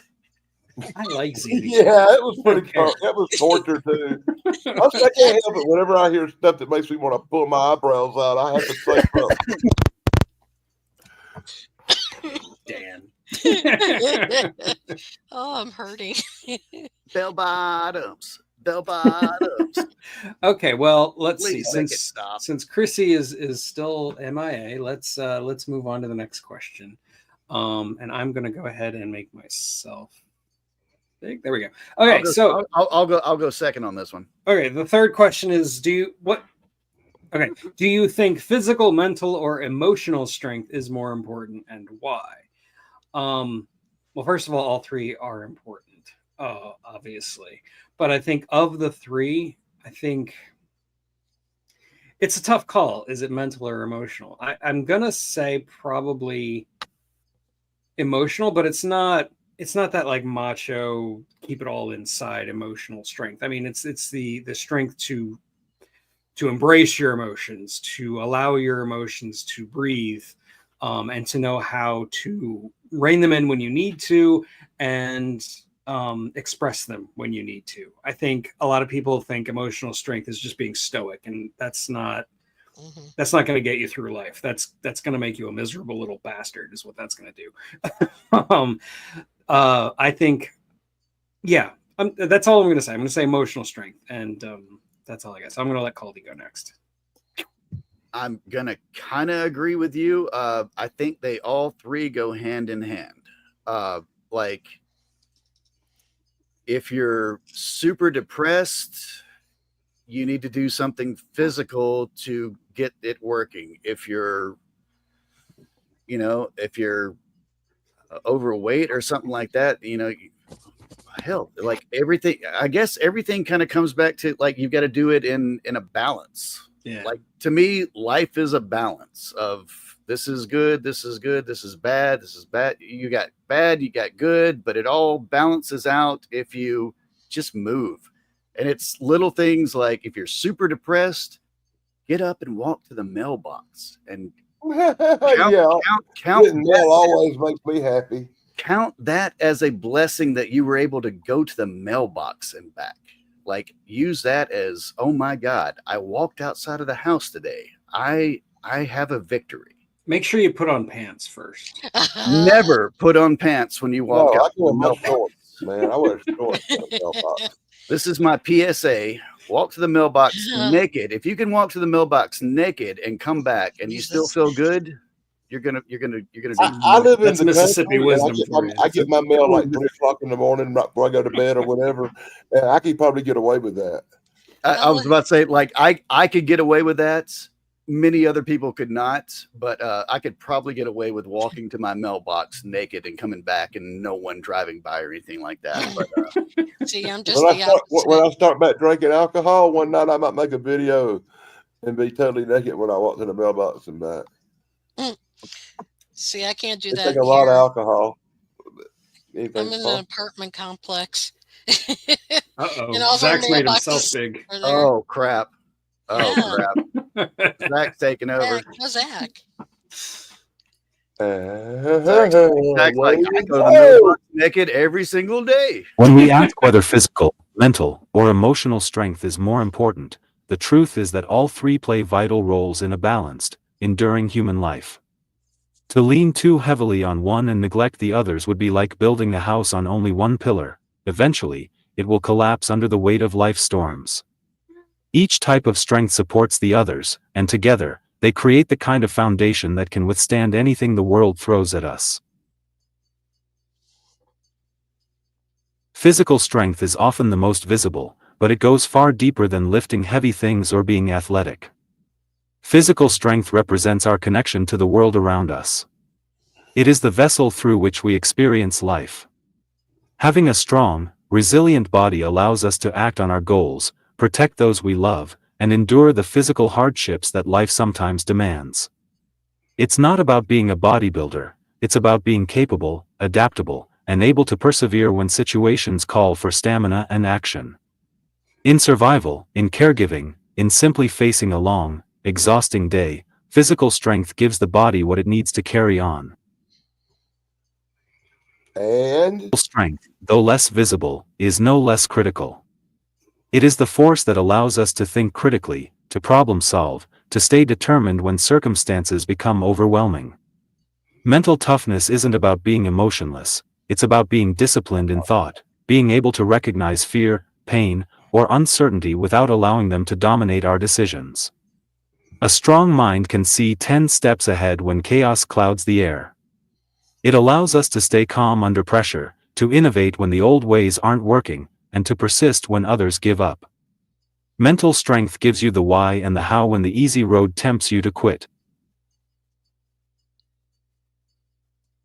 Emotional strength is perhaps the most underestimated, and yet, it may be the most crucial for true resilience. Emotional strength is the ability to experience the full depth of human feeling, pain, grief, fear, joy, love, without being destroyed by any one emotion. It is the wisdom to know when to sit with your feelings, when to lean on others, and when to heal. Emotional strength isn't about pretending you're okay, it's about knowing you can be okay again, even when your heart is broken. It is the ability to love after loss, to trust after betrayal, and to hope after disappointment. Without emotional strength, even the strongest body and sharpest mind will eventually crumble. What's even more powerful is how these three types of strength intertwine. When your body is strong, it fuels the mind, because you feel capable and ready to face challenges. When your mind is strong, it protects your emotions, because you can see pain and understand it, rather than be consumed by it. When your emotions are strong, they fuel your body and mind, because hope, love, and purpose drive you to take action and endure hardship. They are not isolated strengths, they are deeply, beautifully interconnected, each one supporting the others like roots beneath a mighty tree.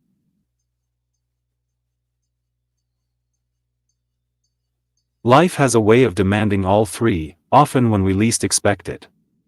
A sudden loss might test your emotional strength. A long illness might test your physical strength. A difficult decision might test your mental strength. Those who nurture all three are the ones who weather these storms with the greatest grace. They may bend under the wind, but they do not break. They draw from the well they have built inside, a well of resilience, adaptability, and heart.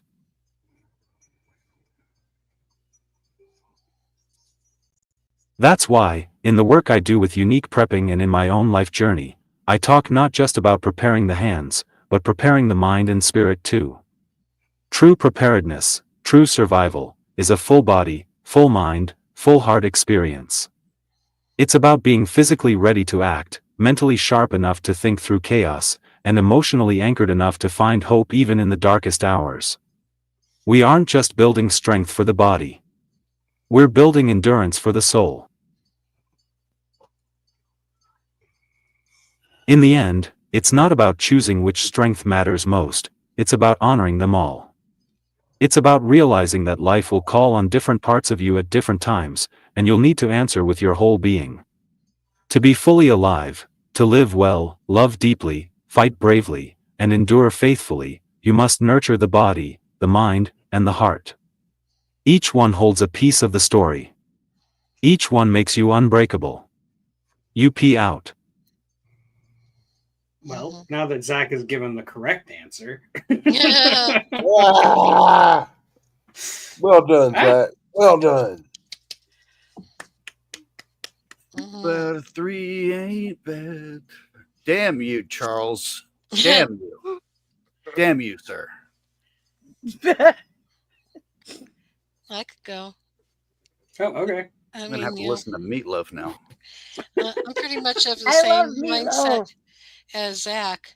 I kind of see where he's coming from. I mean, just to dovetail off of him.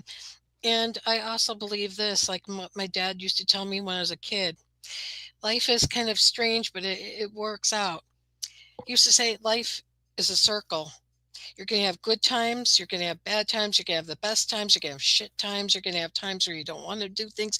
Things will be weird sometimes. You know, all these different things and facets of life are going to happen. You're going to have your good days. You're going to have your bad days. You might have the best week in a row. You might have your worst week in a row.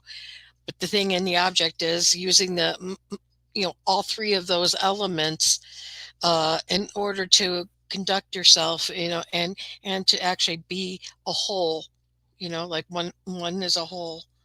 And that's just how I know it.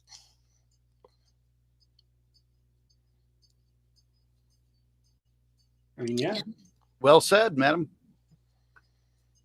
Well said. Yep. Hi, Chrissy. Welcome back. Yeah, Miss Chrissy, how's your mom doing? Okay. Okay. She has pissed my dad off to all extent. So my dad made pizza tonight, and my mom says it's not okay. So she wanted tomato soup. So my dad made tomato soup, and she didn't even put it to her mouth. She just started flinging tomato soup. Oh my Oh, God, Chrissy, my- me and you need to have another backstage chat one night Yeah. because literally I went through that with my mom too. Like, So she literally go like get me grilled cheese. I hate this grilled cheese. Why did you get Yeah. this? Could be something different. Yeah, yeah. Freaking She Pablo. literally started you're flinging tomato dealing with a soup. wounded animal. Yeah. And then my dad says, I don't know what to do. And so my dad looks at me and he's like, I'm done. He does this at the stove, right? Because he's trying to like, she said the tomato soup was too thick. So he's trying to like fix it while his plate's sitting on the oh. counter. And so I went behind him and I just gave him a big hug. And my mom says, what's going on? I hear you guys whispering in there. And we're like, Jeez. That's too much. Ugh. like Yeah, I just my mom feel used to get bad. mad at me and my dad because she would go to sleep and me and him would start watching a movie and we would laugh and then Yeah. we would be having fun. People So- happiness. You're Exactly. having fun Yeah. without me. Yeah, and it's FOMO. yeah, and when I look back on it, it was medication and she was sick and it's a wounded animal that you're dealing with. She That's said, what's I going on. sit here all day long. I have nothing else to do. Yep. Yeah. Like she literally had me spend $200 one night to make her a dinner. And that's why I was really late to a live stream because she insisted on it that night. And I made the dinner. And when I put it on the plate, it looked so beautiful. Like I made it look so pretty on the plate and all appealing and a little Wow. slice of garlic bread on the side. And I was like, oh, this is so good. And she literally looked at it. She put it up but never tasted it, and just dumped her plate like that right onto the floor for the dogs. Oh gosh. And my dad looked over at my mom, and he just looked back at the TV, and he was shoveling it in so fast. And I think it was because he was mad. And all the next thing I know is he was like, "It's really good to me. I'm going to keep eating because I ain't wasting none of this." Like, my dad. And so He's trying to support. he's Yeah, trying. yeah. He's trying. But he Oh, doesn't want to Lord. piss her off either. He doesn't want to piss her Yeah. off either. So, Poor guy. yeah. I think you and your dad both need a vacay. I didn't know what to do. Like, when my dad's sitting there at the stove like this to me, like, I'm done. I'm done. I just kind of went around acting like I'm like going to go back to the bedroom, but I snuck and slipped back through the dining room through the other side door.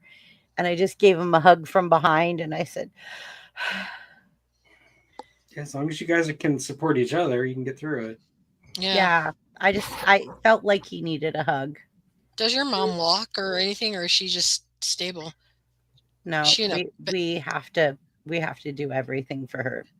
She Oh, can't wow. potty by herself. She can't feed herself most of the Oy. time. And if she does try to feed herself, it's Like a baby, yeah, I understand. it's all over her face. Hmm. Her Parkinson's has her like where she's like, No, poor lady. and so she doesn't want to go out in public Mm. because she thinks that people stare at her. And maybe they do. Like, I don't, because like I don't think about my mom being that way. I just know, like, I'm here and I see her and I do what I do to help her. And like sometimes like she'll lean forward and she'll be like, "I have to pee." And I'm like, "Okay." Mhm. And I'll go get her up to pee. Like, we have to get like Mhm. this thing that we have to put under her to Mhm. pick her up to move her over. And sometimes we could Well, just kind of just take her hands and like put them up high, yeah. and then Whoa. she can kind of wheedle waddle, Mhm. but you have to put her really high. And Mhm. she's really strong, and she tries to pull you down. Oh, wow. And so I think that she does that on purpose, that she's trying to pull you down, but I don't know, because maybe it is just her like just tugging, It's kind of a 'cause she's reflex action. trying to Mhm. be upright. So I don't try to judge, but I would love to see her do things that she would enjoy. So Does she like have when friends? she stopped talking to all her friends, she even stopped talking to her sisters. Oh gosh, that's so sad. So she talks to me and my brother and my sister and my other sister. Her children is basically all she has now, and my dad. Wow. And my dad blew up the other day, Oh and no. my mom said that it was heartbreaking because he had said, like, "I don't ever get a minute to sit down." Oh. So he's 70 something years old, working a Mhm. full-time job, and he makes like $200,000 a year. He's a plumber remodeler. And all the money he brings home, he is stashing in the bank because he doesn't know what she's going to need medically. And Mhm. so one day I accidentally left my fan on in my bedroom. Boy, did I get ass chewing because I left my Oh fan my. on. And I was like, "I'm sorry, I normally shut it off." But I got chewed out so bad. Like, "You live here for free." And I'm like, "No, I contribute, I pay, I do things, I help take care of you." Like, my sister comes here 2 hours a day and helps my mom Monday through Friday, and she gets a paycheck. My mom Wow. pays her. I'm here on Saturdays and sometimes Sundays, and my mom just says, "Yeah, that's your rent." And I don't care. I don't care.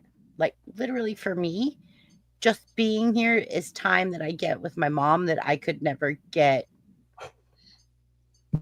if I wasn't. So this is Mhm. time Rocking a with my hard mom. place. Yeah, Mhm. exactly. I And mean, too bad sometimes the friends don't I mean, like she Yeah. lost communications. I'm sure they would, some people would say, well, let me see how, I don't know your mom's name, but Well, no, I don't the see whole how thing was Mary her is doing, sister. Her sister wanted to FaceTime her, and she's like, Oh, "No, I can't let her see how decrepit I am." oh, So she won't geez. even. She just won't. She thinks she's a monster. She thinks that she's hideous. I have to admit, there's one thing I cannot do with my mom, because I literally cannot just physically do it, and it's every time she brushes her teeth and she spits into this cup, she's got all this mucus. And I'm like, bleh, bleh, bleh. Yeah. Like, I can't do Oh. it. It's something about the mucus and like the strands of mucus. You have to grab Kleenex and like, Okay. It's time I for a just, new I subject. can't Enough. do it. I can't do it. Ah, stop. I can't So, take no more. I took it for a long time, but I can't take no more of that. That's where I draw the line. okay. Oh, So God. that's the one thing I can't do. I can't. I My got a weak sister handles stomach. it no I got a bad problem. mood. Come on, man. Caretaker handles it no problem. I'm like, can't do it. Can't. Yeah. I can't Out. even handle hearing about it. We have discovered another of Dan's weaknesses. Dan's weakness is mucus too. We're mucus buddies there, Dan. With alcohol, it would be over. Dan, we're mucus buddies. That's all right. We'll both get sick together. It don't even take that much. I'm grossed out really easily in my old age. All right. What question are you guys on? We were on question 3. You still haven't answered question 2, though. In your opinion, what is the greatest human strength? I think the greatest human strength is the power of the mind. Just the power of the mind. Like, you can overcome things that you never realized you could. You could do things that I started a YouTube channel thinking like, oh, this is way beyond my range, way beyond what I could do. And I did it. And I'm very successful at doing it. And I'm still learning as we go. But I had some amazing people in the very, very, very beginning that were helping me. I had Sarah, my flock. I had Snarky, and I had Keebler, and I had some people that had been on YouTube for quite a while, Danny, and they helped me. They literally did actually pave my way from being such a new tuber, not knowing anything. And I am very grateful for them. So thank you for everything that you've done for me. Thank you for the things that you taught me in the beginning. I'm sorry now that you don't care for me. I don't know what happened between then and now, but I know that I still have respect for you guys. So, yeah, anyways. Dan, how dare you break her heart like that? Danny's still my buddy. But for the first year, I would say hi to Danny everywhere, and he didn't ever speak to me. And I was like, I think he hates me. But now Danny's one of my closest friends. Like, when there's a fire in California, Danny tells me before I know. Oh, gosh. Danny's very, very special to me, Danny, I love you very much, buddy. Oh, thank you so much. I thank a lot of you too, Chrissy. Thank you, Danny, because that your friendship to me is very sacred and very special. Thank you. Okay, the next question is, do you think physical, mental, or emotional strength is most important? Hold on. Caldy is showing an animal. This is the internet. It's more important. Oh, hi, Velcro. Oh. Hi, Velcro. Aren't you cute? Hi, Velcro. Hey everybody, Velcro I got my own action figure. Come on, look at the Hi, camera. Velcro. Look at the camera. Look at the he's so camera. cute. Yeah, Black and look white. at the camera. You I'm stupid glad cat. my dog wasn't out here when you did that. Quit eating Oh, my I know. quit Your eating dog my- probably quit would have eating my went edibles. nuts. Quit eating my edibles, Velcro. Stop If it. you did that when my dog was out here, my dog would have tried to eat my laptop. This is the sweetest little killer in the South right there. Oh no, I got the killer. I've got a This- chihuahua this- that sometimes makes an appearance. Oh, Man, Okay, my sorry, mom, that was- my that mom was had a very chihuahua. important. And that was great. That dog, it was named My cool Uzi, dog, and my that cool dog dog- ate a chihuahua. My cool dog ate a chihuahua, and it wasn't great at all. that chihuahua lived to be 20 years old. Wow. I think Well, I mine's had one. 14. I actually had one that way older than that. Believe it or not. Why am I big? You can be because you have to little. answer question number 3 now. Oh. Can I answer it little? Okay, fine. Thanks. I thought she answered it. She I answered haven't question answered 2. 3. Oh. So, do you think physical, mental, or emotional? I think mental. And the reason I think mental is because if you're mentally strong, you can overcome physical and you can overcome emotional. If you're mentally strong and you're mentally able to achieve in your mind what you want, your goals, your passions, your everything, then I think the physical, you overcome the physical. I went through boot camp. It was mental. Mental yeah. overcome the physical, right? I mentally wanted to make it through. I mentally decided I was going to do it. I mentally so mentally I think you overcome, and I think Zach is an absolute example of mentally strong Mhm. because physically there's a lot of things he has trouble doing. He's uniquely talented. However, Zach, I think mentally you don't let yourself give up. Mentally, you don't let yourself be put in a corner. Zach, every Sunday, Zach and I work, well, not every Sunday, but almost every Sunday. Zach and I work on projects together in the back stream. We work on content. We work on, and there is nothing I love more than being there with Zach, and we bring up a project, and him and I are both working on it in Canva, and you can see his little icon, my little icon, and we're changing things, touching things, doing things, and it's like a team effort. But he's so smart. See? So smart. And I am so inspired by him. Like, Zach, you inspire me more than you know. Like, I felt at work like I was coming to like ahead. Like, I've been there 15 years. I'm being used. I'm being abused. I'm working way more. Like last week, I worked 80 hours. I got paid for 40. Ooh. I'm salaried. Oh, However, yeah. However, I get on stream with Zach for, one night he calls me on my way home to make sure I got home safe. And I feel inspired again. Zach, you inspire me. Yes, like I You said give me earlier, that Zach, you're the drive. most inspirational MFer I know. Yeah, MFer. Hey, Zach, I haven't known you very long, but what I can say is you sound like you would be an incredible professor somewhere. yeah, A school would- absolutely. A school would just. Back. I just want to say you better watch your butt though, Tracy. He knows how to shoot a gun now. Yeah, Multiple guns. yeah. He- Thanks, In Battlefield. fact, Zach, you have shot funner weapons than I have shot. Hey, but check this out. Colby. Check this out. Aw. Many Wait a minute. universities No, he really are has. grateful to I'll have come him. visit you and I'll Whoa. take you out with some guns. I'm not a Let gun guy. I don't Hey, care. Kobe, let me point this out real quick. What's up? When I watched Zach's gun video. Huh? He never had the camera on the targets.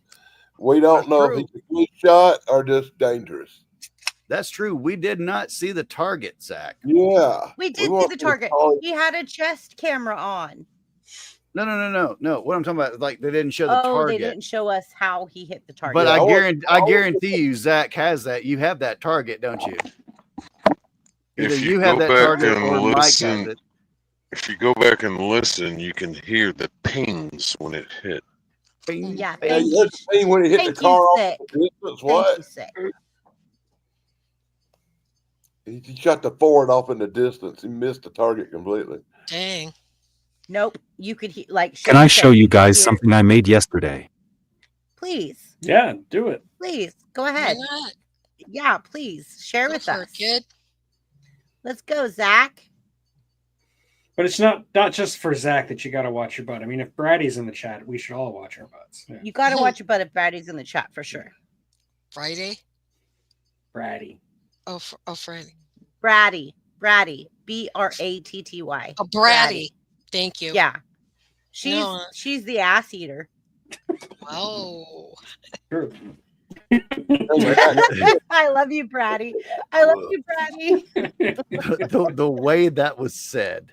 I just love Bratty. Yeah. I love Re- it- Made that ass. Bratty. I love Bratty. Tracy, she likes the human meat. She's not an ass eater. No. She likes the human meat. No, Your favorite long hot dog? She's a cannibal, not a pervert. in You know, she Bratty's sounds- defense, She sounds like whatchamacallit, Danny DeVito's role in It's Always Sunny in Philadelphia, where he's telling the kids that he's eating man meat. Yes, yes. in Bratty's I've got the defense, taste of man. in Yeah. Bratty's defense, I What's up, have you two to police? defend What's Bratty. up, brother? What's up, Go, Gary? Zach. How are you doing? Oh, is that Go, Zach. pretty? Thank you. So dreamy. What is happening? Zach, it's breaking up. What the heck? Zach, it's breaking up.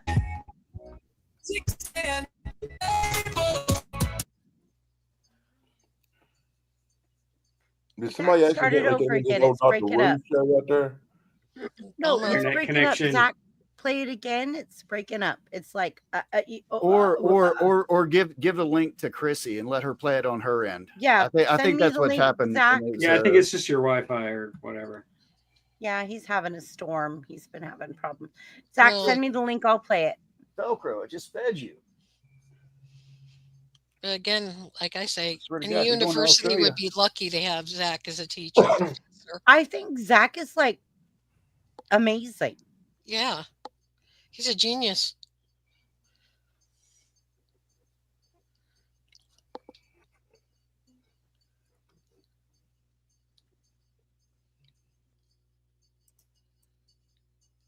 Yeah, somebody should probably say something. I love Zach. Team Zach.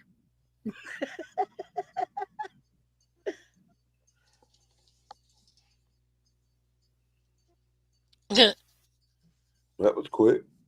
I Yeah. thought it'd be longer.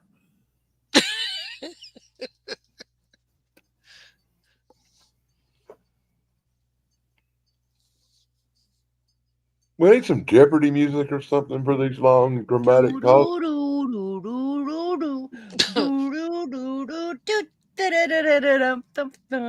don't know. In this case, you might want to play the Twilight Zone thing.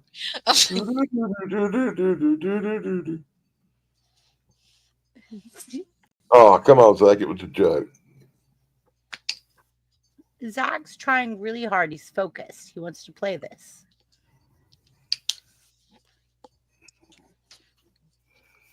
I'm trying to figure out where these keyboards are. He uses his palms to type, just so you guys know. His palms and some fingers. But he mostly types using his palms and wrists. He uses his palms and wrists. I barely can use my fingers. Okay, well, this is according to Mayhem, who was there. Mayhem says, like, Wow.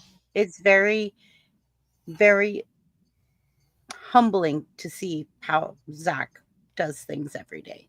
And And we're going to be doing a fundraiser for Zach to get him a better mixer coming up pretty soon too. yes, we're doing a fundraiser for Zach. So that he will not be having the Bluetooth issues that he's having. Yes, Mm-hmm. we're all coming together as a community for Zach. Aw. Y'all gonna buy him a mixer so he can mix up vegetable or good drinks or something so his teeth don't turn blue? What the heck? No, so he Mhm. could talk Scottish to Coldy. Yes, I want to Cute. hear that Scottish lady clear, very You clear. said you were watching Scottish Drunks last night. I'm like, Oh send me my the link. God! Oh You my never sent God! me the link. I said, didn't. send me the link. It No. turned out it wasn't. It was UK and Irish, and Uh-oh. I have never been so enthralled with a channel in my. I sit there and listened to it for 2 was like, send hours. me the They were link. cussing each other out. They were starting fights, and I was just Yeah. like, I am Bricky. here What for this. channel is this? Where's Bricky? I J- asked him to send me a link. He never sent me a link, so I don't know. Well, that's Bricky for you. Like I he's. said, "Where's Bricky? Where's Bricky? Oh, Bricky? where is he? There is. Bricky. Well, there's a couple of debates going on, so he's probably over there. Where's Bricky? He is probably stirring up. Tell Bricky. BBB says, come on over." I love Bricky. Bricky's my buddy. Miss I'm uploading Man. the video to StreamYard. It may be a while. Alrighty You just want then. to send me the link, Zach? Okay. Okay. Let me go back to. Okay. Who do you think? Okay. I said mentally, right? Mentally. Now we can move on to question 4. Who inspires you as a real world example of human power? I mean, Zach. Zach. Zach inspires me as a real human power. Absolutely. Zach. My dad. Your dad. My My dad. grandpa before he passed away, and Zach. Yeah, absolutely. Like my dad. My dad has gone through hell. He's a Southern Baptist preacher, and I have never seen a guy that, like, when you talk about stoicism, that is it. Like he can get emotional, but it does not happen out in public or anything like that. Anything happens, it's very much like, okay, we're going to figure this out. And he's literally one of those guys where it's like, I'm going to pray about it, and then I'm going to pick this path, and then this is the path that we're on, and that's how we're going down it.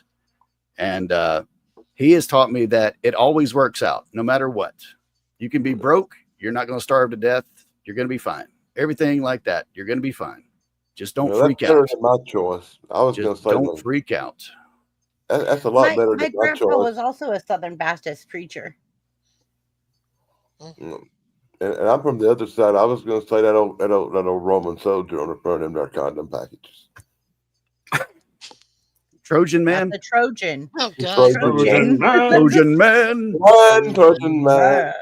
Oh man, I remember when those He was very commercials inspirational in my youth. when those commercials first started coming out. My mother raised hell. She was like, I can't believe this is on TV. I can't believe. No, you know who I like the most is Smiling Bob. YouTube police. Smiling Bob was the best. Hi, YouTube police. Hey, Harper, how you doing, buddy? I Oh, saw yeah, you yeah. on the- I just didn't Yeah. talk. Yeah, Gary, I am a PK. I am the I'm literally like the what would you call it? The epitome? That's not the word, right? Is it epitome or the what's the word I'm looking for? Tug? I'm not sure. Where it fits, like where preachers' kids are terrible. They get into trouble. You're the I'm- stereotype. Like, yeah, the stereotype. There you Preacher go. kids are the worst. That's me. That's me. Yeah, There's a I word. didn't feel it. Oh, you're a preacher's kid as well. Oh, hell, Gary. We're gonna get Preacher along kid. well. Preacher No, kid. no wonder we get along so well. Preacher Me too. kids. Actually, my dad became a preacher after he retired from the Air Force, and worse than that, he became a TV preacher, Oh, a televangelist. He had a big church. Televangelist? He had a big church in Ohio. Televangelist. He was on TV. Ohio. Wow. My sister was a famous religious singer up there. Wow. Well, my Charles answer to says, "What's the Trojan ad?" it's an ad for Trojan. Google it. It's on Uh, YouTube. Google it. It's on YouTube. Like I say, I prefer Smiling Bob. For Who has was that YouTube X-Men? That's why you wound up with children.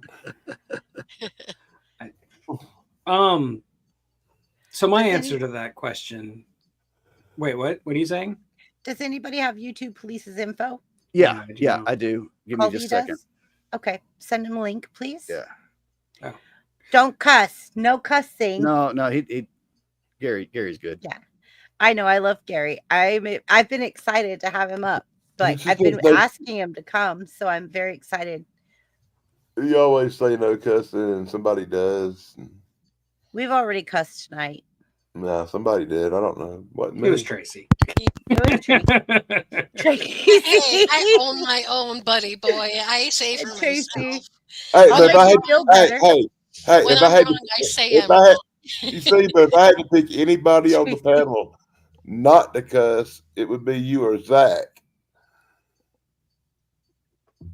Honestly, Who's you? You. you, I think Tracy, You, or Tracy. Zach. Tracy. Yeah, I wouldn't pick you to be the one who would slip. You know. Well, today I've had a lot of slips. And besides, I'm still wearing my boot from when I broke my ankle in 2 spots. Oh gosh. Yeah, so much fun. Mm. Woohoo! I hated them. I hated them especially when they itched. Please Oh. don't go there. I remember having a cast and I stuck a coat hanger, a metal coat hanger down Oh there no! to That's a scratch bad it. idea. Did it get stuck? No, Oh, good. but I ended up getting a staph infection because like I Oh. couldn't shower that part and like I got plastic bags I had to put over like the cast and stuff and like it I ended tried. up I tried feeling that. rotten. I tried that stuff too, trying to scratch an itch with a hanger, and they took me to the hospital when the blood was coming out the bottom of the cast, and they had to take it off, and they said, "Don't do that no more." I Oh. tore my leg up with a clothes hanger really bad. I tore my arm up. Uh, And then another thing I did is I tried to cut it off. I took my dad's tools and I was trying to cut it off in my sleep. I was like, I can't do this anymore. And I was trying to cut it off and I got about halfway through it.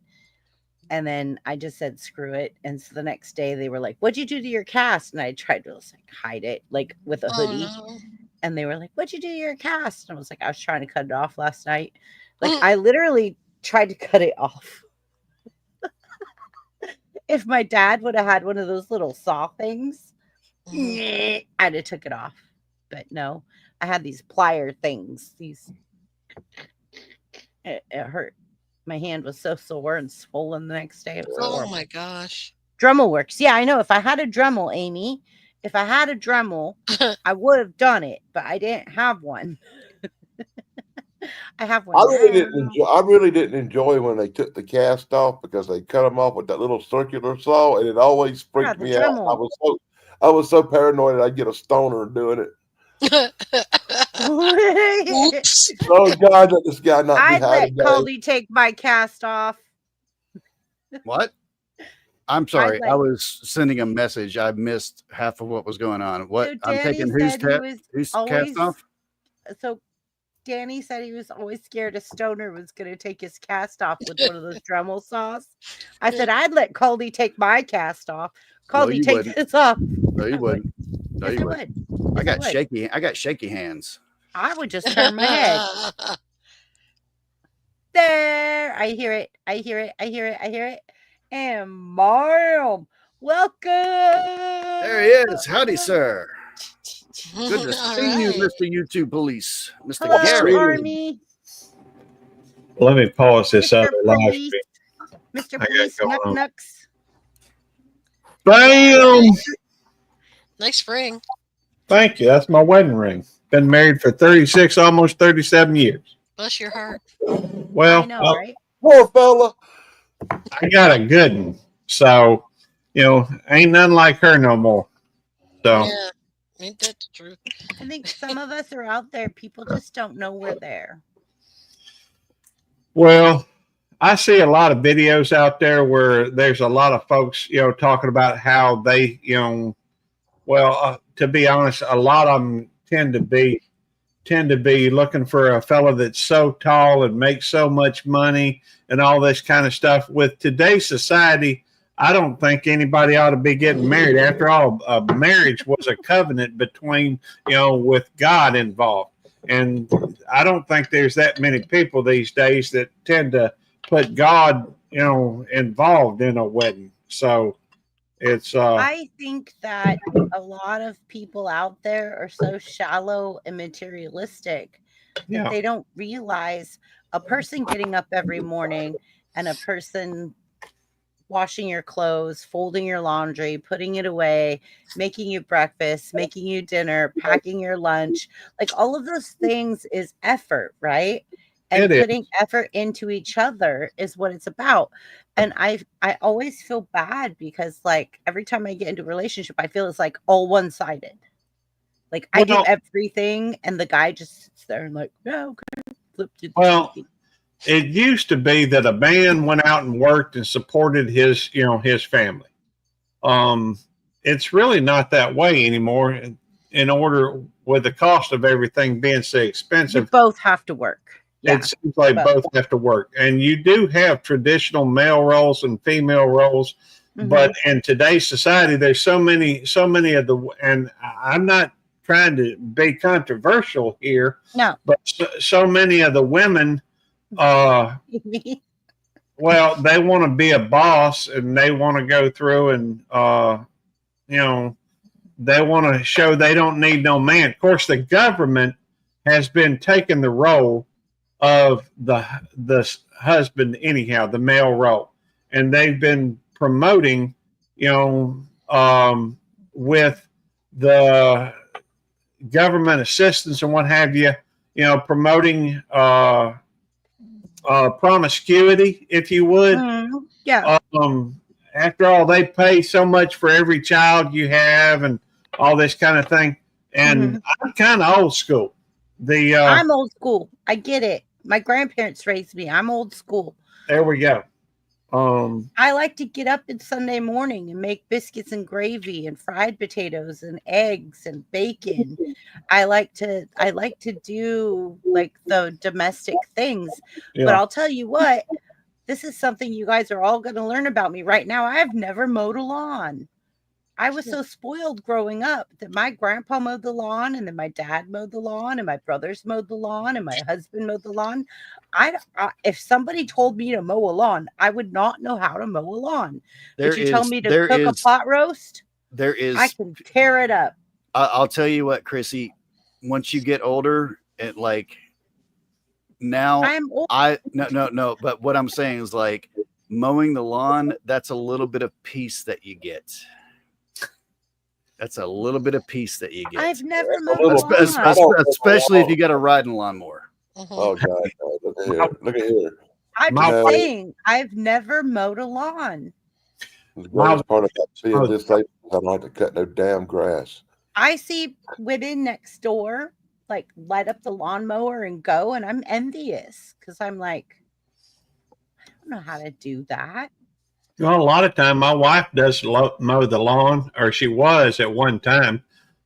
These days I pay my brother-in-law to mow the lawn. Well, I've never mowed a lawn.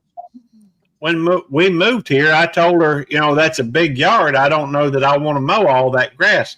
She says, well, if she told me if you'll buy the house, I'll mow the yard. And so I said, that's an agreement that you guys had. Yeah. See, I didn't have that because I don't know how to mow lawn. I would have never done that. I just have a teenager to do it for me. There we go. Oh. But so my daughter's never mowed a lawn. I never mowed a lawn. I always made it a point to have my wife to learn to be independent so that if I passed away, she ain't got to go get no help for nothing. And so I could do anything else. I know how to do everything else. I just honestly feel inferior when I drive down the street and I see a woman mowing the lawn and I'm like, nobody's ever shown me how to do this. Like I want to I want to do Well, why this. don't you get up in the morning, take the goddamn lawnmower out and cut some grass and know what it feels like? Experience Because it. my dad says that's not a woman's place. You know, this day and age, I don't think anybody'd say anything. In fact, you know, well, here's the thing. Here's the thing you also run into with today's time. You know, that everybody wants to talk about equality, and I'm sorry, I do run my mouth a lot, and I apologize for that. It's just my Gary, nature. you're fine. Welcome to BBB, Well, Gary. thank you. I used your duck thing that you sent me, the link. I used it last week. We had quack races. It was fun. Those are Thank fun, you. aren't they? Yeah, did. we did duck races last week. Everyone thank him. He's the one that gave me the link Thank to the you. duck races. We did run some duck races tonight, and the prize for whatever number they picked before the race was they were giving away some stickers for our friend over in Tasmania. And we do that from time to time. I don't do it every week, but every now and then we'll do it. Forgot what I was going to say, but with today's society, it seems like everybody's all about equal rights and what have you. And I'm, you know, you treat everybody equally until they give you, you know, treat everybody with respect until they give you a reason not to. The problem with that is with equal rights comes equal responsibilities. I treat my wife, you know, with honor. I love my wife. But that don't mean that there aren't certain things that if she wants done, she's going to have to get them done. Now she can't carry a 50-pound bag of, you know, chicken feed. So, you know, when it comes down to toting the chicken feed from her car or my truck to the, you know, to the back to where the chickens are, typically I find myself doing that. But, you know, she most anything. I don't know where I was heading with that conversation. Sorry. Gary, you're fine. Gary, cheers. Cheers, buddy. Cheers. Give me just a second. I'll pour me another drink. All right. Shane, are you still here? Buff, Yeah. are you falling asleep Cheers. there? Twinsies? No, I'm sound mixing. You're sound mixing. You're multitasking. All right. Cheers, everybody. What's our next question? Or have we finished? No, Zach's going. Zach's going. Dang it. I just went to the bathroom. Zach's going. Yeah. All right. In your face. Look at him. Go ahead, buddy. Go ahead. When I think about real-world examples of true human power, the first person who comes to my mind isn't some celebrity or politician, it's my dad. His strength didn't come from fame or fortune. It came from the way he lived his life, from the way he showed up when it mattered most, from the way he fought against darkness when most people would have run the other way. My dad is a living example of what real power looks like, not the kind that demands attention, but the kind that saves lives quietly, fiercely, and without asking for anything in return. There you go. By the way, love that shirt. There was a time in my life when I needed saving. A time when evil people, the kind that prey on the vulnerable, the kind that twist trust into a weapon, had wrapped their hands around my world. I was young, innocent, and not fully able to fight back. They thought they could get away with it because of my outer appearance, because I have unique abilities. They thought that made me weak. But what they didn't count on was my dad. They didn't realize that behind me stood a man who would move heaven and earth to protect his son. My dad saw the evil for what it was before anyone else did. He didn't make excuses for it. He didn't look the other way. He faced it head on, even when it meant stepping into uncomfortable, dangerous battles. He stood up against people who thought they were untouchable. He ripped away the lies they had hidden behind. And most of all, he reminded me, through his actions, not just his words, that I mattered, that I was worth fighting for, that I was not alone. In a world that often feels cold and uncaring, my dad became my shield.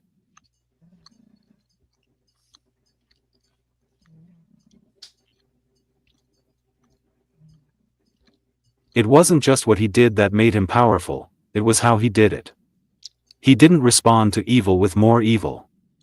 He responded with unwavering strength, with the steady hand of a father who knows that protecting the innocent is one of the highest callings a man can have. He taught me that real power isn't about hurting others, it's about standing between them and those who would hurt them. It's about sacrifice. It's about love backed by action. It's about walking into the fire for someone else without hesitation. There were days I didn't even know how close the danger had come, how much he had to sacrifice, how much he carried on his shoulders so that I could have a chance to live free, to heal, to grow, to dream. And yet he never made me feel like a burden. Never made me feel like saving me was anything less than an honor. That's real human power. It's not loud. It's not flashy. It's the quiet decision, day after day, to do the right thing, no matter the cost. Grown older, everything I do, including creating unique prepping and surrounding myself with a strong, honorable community, is rooted in what my dad showed me. He taught me that true strength isn't about surviving alone. It's about building a community of people who look out for each other, who fight for what's right, who protect the vulnerable and stand up against the darkness when it tries to creep in. It's about recognizing that while evil exists, so does goodness, and it starts with the choices we make every single day. Whenever I think about giving up, whenever the world feels too heavy or the challenge is too big, I remember my dad. I remember the way he stood firm when everything was against him. I remember that I carry that same strength inside me because he passed it down, not through genetics alone, but through the way he lived and the way he loved. His courage is stitched into every fiber of who I am. His example reminds me that no matter what the world says about me, no matter how many people doubt or dismiss me, I have the blood of a fighter, the heart of a protector, the soul of someone who refuses to let evil win.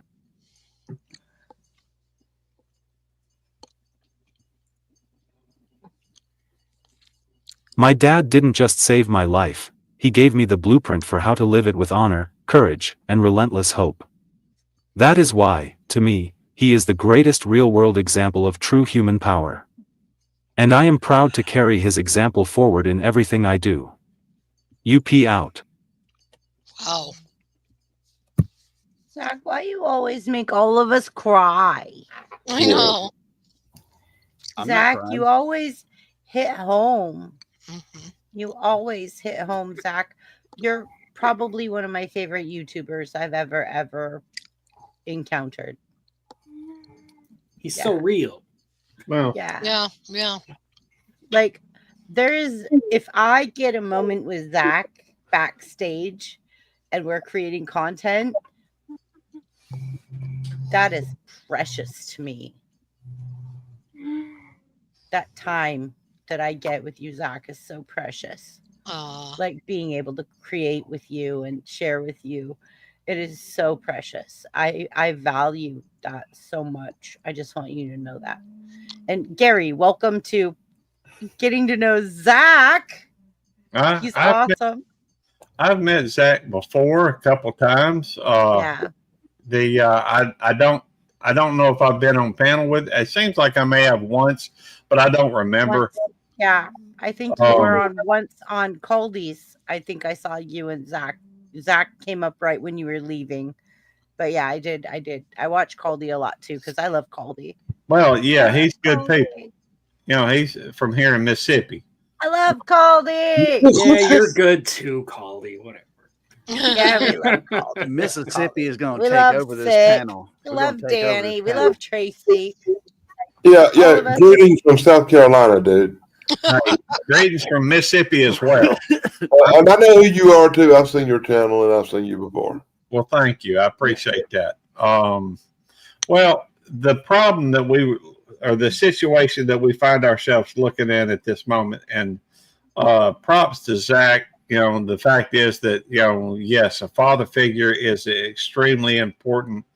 And I'm not going to go into a lot of political stuff, but I will say that politics these days does seem to be dividing a lot of people.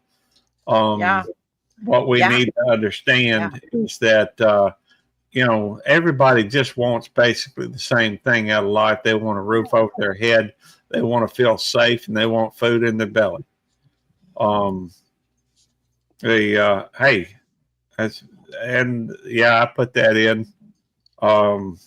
I do have a couple of channels. I think I'm on here as YouTube Police, but I'm also Belt Loop 29. I love you both ways. I love you, YouTube Thank Police you. and 29. I watch both. I appreciate that. By the way, I can't believe that I've got one short that's actually, it's weird because I put up a short. It's still going strong, which is kind of surprising. It's crazy. Like sometimes I put up a short and it hits like 150 and then it just keeps going. It's like Wow. 150,000 views and just keeps going. And I'm like, I don't know what the short's different, but it's going. And it Yeah, I just was keeps really excited going. the first time I got 1 million views on the short. I got all Wow. happy. I've never had Exactly, a right? million. Yeah, I've had several million views. I have several right now that have hit 1 million, but Yeah. That's Wow. cool. I hit $4.99 on one, and I was like, "Whoa!" I made it. yay! Like, Yay! the first one I had 1 million on was like 5 years ago, 6 years ago. That's I awesome. got a lot of channels, and I've had channels get up as high as 100,000 subscribers and Wow. stuff. I That- did hit 100,000 followers on Facebook. YouTube Wow. giveth and YouTube taketh Recently. away. Yeah, and you got to watch what you put up on your channel. YouTube giveth and YouTube taketh away. That's true. My highest has been 168,000, something like that. I got on one about a dog hiking a football, but Today, I was excited. I saw 141,000 subs on my channel. I was like, Wow. yay. Yeah, I can get between 16,000 and 20,000 views on a video of my dog taking a poop. I know, right? the If my pug takes a poop, it's the cutest thing ever because she Aw. turns into a squishy thing. Velcro. It If you looks want to like get a lot of a idea. lasting views, squishy I put have your an dog idea of touching a Velcro. rooster. Let me film you taking a crap. We're gonna make money, Velcro. the I Turn this love into a coffee. money making here. So, Look. Gary, I've been as doing it you, all wrong. I don't know if you know or not, after this live stream, we all go to Caldy's for the after party. Oh yeah, he's been over there. Okay. hey, I like Caldy. Caldy's good people. Yeah. The- We Yeah, go that's to why I first Caldy's. met you. Actually, We was go to Caldy's after Caldy's for party. the after show. Where's Bricky? By the way, Hold Trick- on. Ricky, Let me. The hell is Bricky? is that Ricky Bricky? Bricky. Yeah, British It's Bricky. Bricky on a rant. I'm wondering Well, where I pissed him Bricky's off. at. Like, Bricky, where are you? Bricky. Listen, right. you guys talking big numbers. I'm happy I got my 89 subscribers so far. Aw, Tracy, I'll promote you. I'll throw you up on my community tab this week. Yeah, I've got a new thing coming out soon too anyway, so it's not as if I just haven't been at my thing Tracy, yet. I'll throw you up on my community tab this week. We'll see if we can get you some subs. We'll Thanks. see if we can get some more exposure for you. Thank you. Tracy, Yes, sir. can somebody drop her link in either Brainbender Triple B Yeah. Caldy's? Would you? Wijamin, I'm will you drop Yeah, Tracy's why? link, Let's please? go in. He's a master modder out here. No, Work, I have man, work for us, damn you. Work. Thank you, Wijamin. I have trouble when several people are talking. I'm about half deaf, so I have trouble hearing. But if somebody could drop her, link, I'd be glad to subscribe. Yeah. Oh, there it is. Thanks. There it goes. There it goes. Thank you, Wijamin. All right. All right, Thank you, exactly. guys. Love you, guy. Thank Zach's you, trying to say Wijamin. something. Well, Jamin, are you a man or a woman? It's Man. a man. And he's That's a born the joke. same Hey, year as Chrissy, me. Could we do number 1974. 5 real quick, please? I have a heart tugger. Oh boy, Oh, here we good go. Crazy. We should save that for last, Zach, like the main event. Why? This is like porn for you. This is like porn for you doing this to us. You know what you're doing. You know what you're doing. Oh God. Zach says he has a heart tugger for the last one. Oh, You have a heart my tugger for God. everyone, Zach. Gee, He's a mother tugger. it's gonna be worse than the ones you've already done. Well, He I'm said not it gonna was a get heart it. tugger. I'm gonna Oh. get it. I did Oh, boy. connect with a few channels for you, Wow, Charles Tracy. Darwin. Thank you, Thank you. Charles. Thank Where's you. my box of Kleenex? I need some toilet paper or some Thank Kleenex. you, YouTube police. Like, Mr. Pleasure. YouTube police to me. By the way, anytime anybody is, if you ever see me live, and I know that my live probably conflicts with several, some of y'all's lives.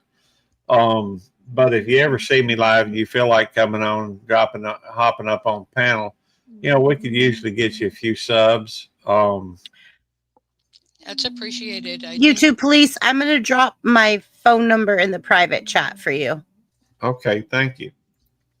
Zach, that would be a good place for you to I go to get see a some lot more of watch times hours. you're on live before I am, That's and good. I'm just like chilling, like trying to get ready and stuff. I could totally there's you could send me a link. Now Okay. you have my info. All right. All right.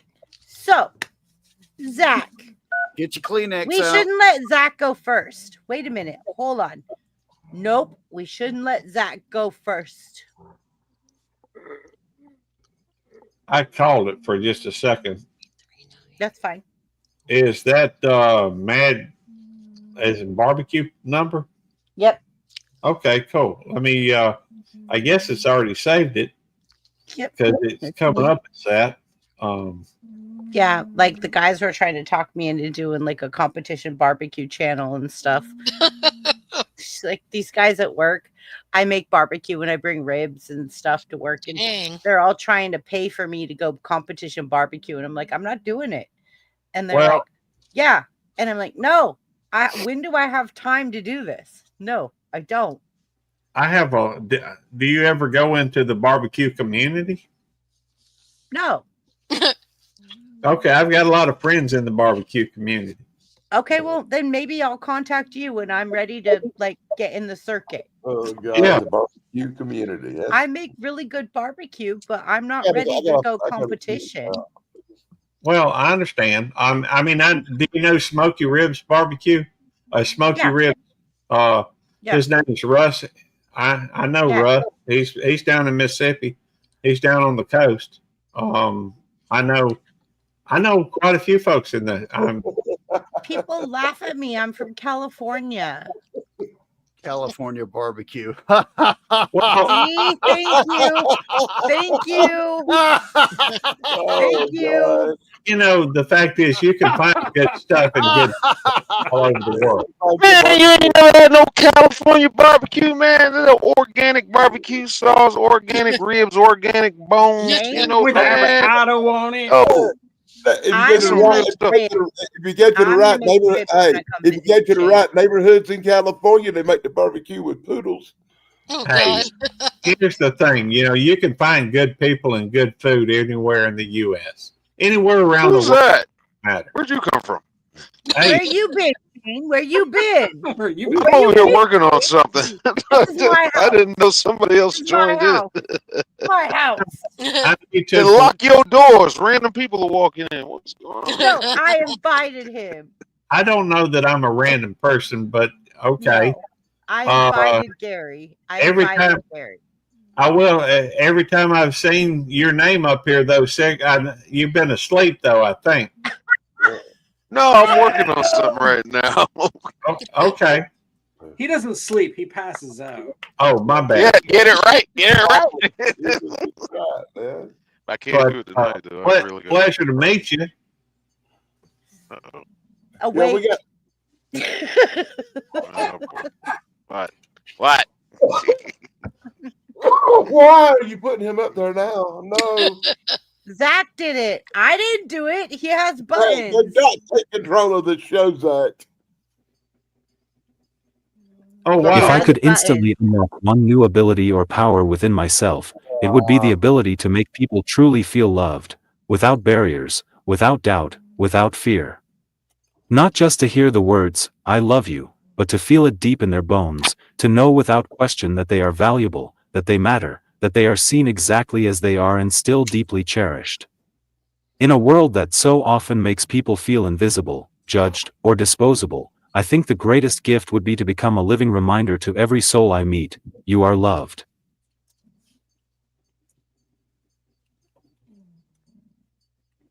Love isn't just a feeling, it's a life source. It's the thing that keeps people holding on when everything else feels like it's slipping away. So many walk through life carrying wounds no one else can see, invisible scars left by rejection, abandonment, betrayal, or cruelty. Sometimes, the heaviest burdens aren't physical but emotional, the quiet belief that they're not good enough, not wanted, not worthy. If I had the power to wipe even a sliver of that pain away, to breathe worth back into someone's spirit with just a touch, a word, a presence, that would be a power worth having. Imagine being able to walk into a room and, without even speaking, the atmosphere changes, a kind of warmth spreads, a lightness fills the air, and suddenly people who felt small and unseen begin to lift their heads again. Their shoulders relax. Their hearts beat a little stronger. Not because of magic, not because of manipulation, but because the presence of pure, unconditional love is undeniable. It's like water to the thirsty, shelter to the storm-tossed, and healing to the broken. To be that, to carry that, would be to carry a piece of heaven itself. Think about how different the world would be if more people genuinely felt loved. Wars wouldn't make sense anymore. Division would crumble. Fear would lose its grip. People who feel love don't need to dominate or destroy others to feel powerful, because they already know their power comes from within. People who feel loved aren't threatened by differences, they're curious, open, compassionate. People who feel loved don't tear others down, they lift others up. Love multiplies itself. It spreads like wildfire when it's real.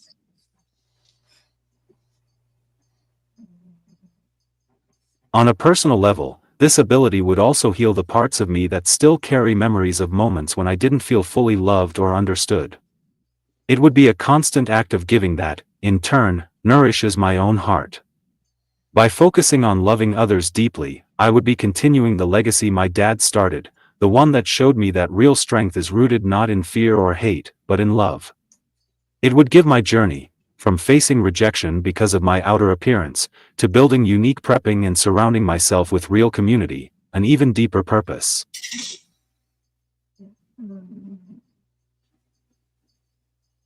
This power wouldn't mean fixing everyone's problems or erasing their struggles. It would mean standing with them inside those struggles, reminding them they don't have to go through it alone. It would mean showing them that their existence, exactly as it is, adds beauty and meaning to the world. It would be about shining light into places where the world has tried to convince people they don't belong. If love could be turned into a tangible force, something you could feel like a warm blanket around your soul, that's the kind of power I would want flowing through me. Because at the end of the day, all of us are searching for connection. All of us, deep down, are asking the same question: am I loved? Am I enough? Do I matter? I would want my presence to answer that question with a resounding, undeniable yes, not because of anything anyone has to do or prove, but simply because they are a human being with a heart that beats and a soul that matters. Love shouldn't be earned, it should be recognized.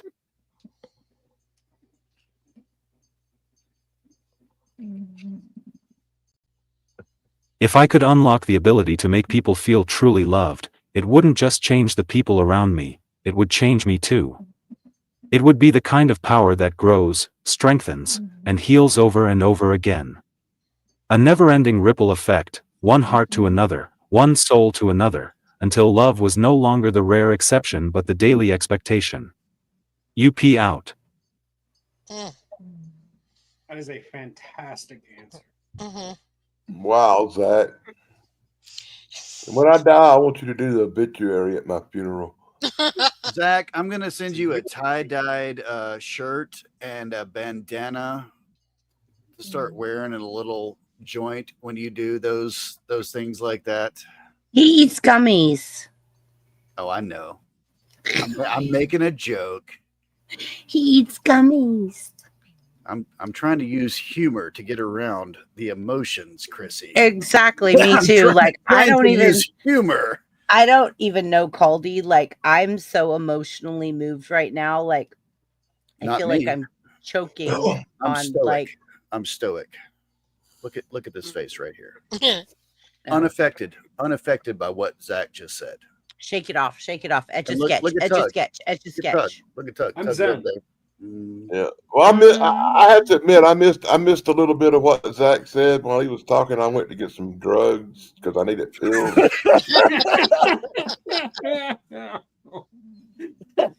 Danny. Oh, This is Zach.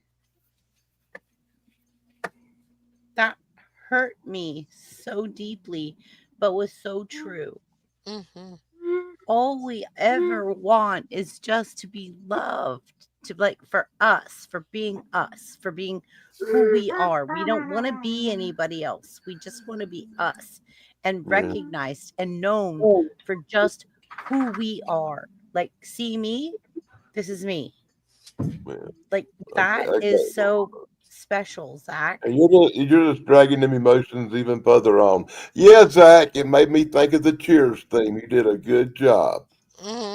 Really good job. Now we all just want to cry.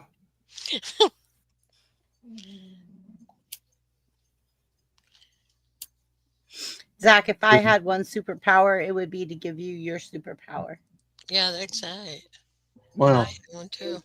that's some pretty heavy duty stuff that Zach's, He's really Throwing thought about down. this. Yeah. talking about. Zach always does this to us, all of us. He's the one who does his homework. He always does this to us, I Gary. know. Every week, he just slams it. Yeah. Well, are y'all familiar with Maslow's hierarchy of needs? Never heard Absolutely, yeah. Yes. Okay, I'm putting Gary up here. Gary, go ahead, please. Only half of us went to college. No, I don't need to be bigified or anything, but Yeah, you you're know, bigified. You're bigified. Hell, I'm big. We all get bigified. Bigified. it's all good. By the way, hey Jake, the Maslow's hierarchy needs basically deals with you need certain things in this life, and on the base level, it's more like you need food in order to move beyond one concept to a higher level of recognition or realization or need. Once you go through and and it's a good thing to look up. I'm not sure that I can explain it quite, but you have to reach one need before you can move on to the next. And that is definitely one of the higher forms of the Maslow's hierarchy of needs, to be able to focus on that type of thing. And not everybody reaches that level. But kudos to you it sounds like you own up there, Zach. Anyhow, Zach's amazing. Thank you. I appreciate you taking me down. I'm not one who likes to be focused on. Okay, well, Gary, thank you for coming up tonight. And that's kind of bad if you got a YouTube channel. You might need a little bit of focus on you. Well, the truth is, I started my YouTube channel because I was kind of lazy and didn't want to focus on my garden. They say you're supposed to have keep a journal of your garden so that you know when to expect different bugs and critters and all these different things happen. And I was just trying to be lazy, and I thought I'd do some videos on it so that You know, it was just easy. My first 3 videos really sucked, and that's not a cuss word, so I feel comfortable in saying it. In fact, All our first videos sucked. Yeah, I was going to say the same thing. Yeah. And my first video sucked. I had a puke bucket between my feet. I was Boy. gonna literally puke. You know, like you know, that. you know, you reached your apex when your videos suck so bad that not only YouTube takes them down, they complain to you about them. You know well, you made it, huh? I don't think I've only had, in fact, I did have one live stream that were canceled, but it's just because somebody showed an album cover of a band that they're very strict about, and but typically, I don't do a whole lot of controversial stuff. I don't want to do anything on here that my mama would be disappointed in me for. So Yeah, my mama watches my YouTube channel, so yeah, I am tied there.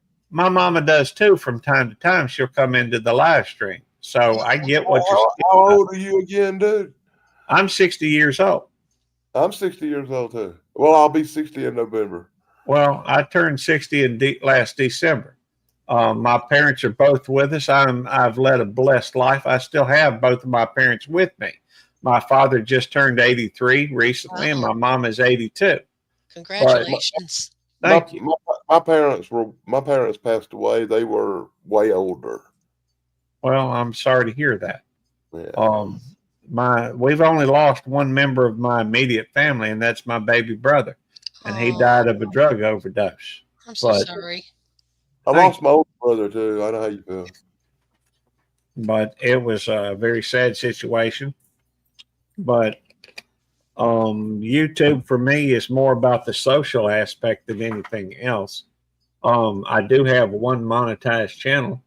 Belt Loop 29 is monetized. YouTube Police is not. Sometimes I enjoy hopping on here just on YouTube Police so that it's, you can let it get to a point where it seems like it's a job, and that's not what I want. I work 64 hours a week at my job.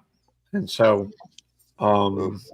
last week, I guess I worked 72 hours, but this week I'm looking for a lighter week this coming week. So it's only going to be 64. I literally worked 80 hours last week. That's a lot of hours. 40. Hey, I made some videos and got high. I'm on full disability. I don't work, so it's like.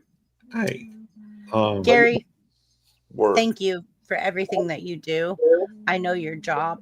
I know I have family in the same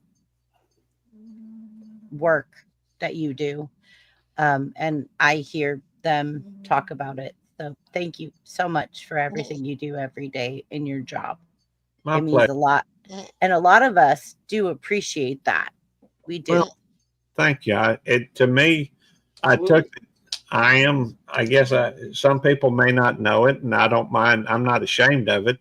I am a police officer with a mental hospital. Wow. And I'm what you call a stupid advisor. So most of what I do these days is just tell other folks what to do, set out, I do have a few things I have to do. So sick. Literally my entire family is law enforcement. Sweet. Yeah. What? Well, Sick is also my daughter's in the FBI. Cool. I'm the first police officer in my family. We've had a lot of military people in my family, but as far as I'm aware, I'm the first police officer. Well, that's the way it works in my family. If you're not in the police, you were in the military. I'm the only black sheep with long hair that didn't do none of that. I feel sick. black sheep. Sick also is in law enforcement. Oh, he's sweet. a truck driver, but he is also has a badge with the county sheriff, Shane. Oh, awesome. Buff. I thought he was a constable. Oh yeah. No, Buff has a badge from the county sheriff. Oh, Yeah, sheriff is law enforcement. Yes. Not constable, not in Canada. Well, I New think Jersey. think it depends. Anyways, Gotta get- Buff also, yes, he wants to be modest right now. Well, my parents actually met in the military. They were in the army when they get married. Wow. When they I met. met my daughter's father in the Navy, and Sweet. I had the most amazing, beautiful daughter ever. Aw. And Oh, I was about to go we're somewhere not else with married that. anymore. He remarried and has moved on. But I still have the most amazing, beautiful daughter ever. Like, she's amazing. And I'm going to be a grandma. Oh, wow. Yeah, I'm excited. Congratulations, lady. Yeah. That is Come all. Thanksgiving time, you guys might not see me so much. No. Zach, you might have to carry the channel because I'm gonna have to be there to make sure I'm there when the baby comes. Aw. Oh, But Doug, I saw the Zach. bat signal. You know me, I'll What? be there. I'll send out the back signal. Don't worry, bat signal. Sierra's having a baby. Like, I'll send out the bat signals. Don't worry. I saw the bat signal. I swear. Flashed in my head. Yeah. Bat Come signal. really close to Thanksgiving. You guys might have to carry the channel for me for a few days. But Chrissy, you guys thank- did amazing when I was out the other night. Like, that was awesome. Like, I watched it after and I was so That was proud of all of you Zach, guys. man. I know. Zach is so cool. Chrissy, So thank you Gary, for inviting me. thank you so much for joining us tonight. It's an honor, and I'm very honored and complimented to have you here with us tonight to join us. Mhm. I really love your channels. I do, thank you. because you always do these things that are like just so heartfelt. And I every time I get a moment, even if I'm like doing stuff, like I'll just put it on and put my earbuds in and just listen. And I might not always be in the chat, but it's awesome. Thank you. Well, thank you. I appreciate that. Yeah. I am, and I know this may not be that popular around the U.S. today, but I am, I am a PK, but more than that, I am a Christian, and I was raised in the church. I believe that you should do unto others as you would have them do unto Right. you. Do unto you. Right. So, come here, sweetheart. Come on. There we go. Uh-oh. Oh, let me get my pug. Aw, Let me look get at my that puggers. one. Puggy, puggy. Oh, No, look we- at that baby. This She's is my baby girl. Oh, she's cute. Well, she's one of my baby girls. Oh, She- she's adorable. This is Nikki, and she is, I guess, the main focus of the YouTube Cute Critters, or at least part of it. The main, Oh, she's cute. thank you. What kind of dog Oh. is she? She's a Boston Terrier, Hmm. and looks I like got a her from Eddie, who is also known as Devil Dog, and he's a disabled vet. He was in the Marine Corps. Of course, once a Marine, always a Marine. By the way, and if you ever catch my live, not that you have to by any means, but if you happen to be in there, you can type in Navy and it will drop your link. You can type in USMC, it will drop your link. Wow. USAF, it will drop your link, and also Army, and that will drop your link. Neat. So, What a but- sweet girl. yeah, Yeah. she likes attention. Every Hi, now and friend. Oh, Hi, friend. look at your Oh, buggy sweet. wuggy. You see the puppy? Oh, he's See the cute. puppy? Oh, the Chrissy. He's beautiful. I'm not going to wake my dog up, but I should just to show my dog. So this is Noni. I named her after my grandparents because Oh, when my grandparents passed away, they left me an inheritance, and this is what I bought her with. oh, So I named her Noni. how for my Hey, cute. Tony. This This is is Nikki. We've got AJ, Nikki, and Rosemary.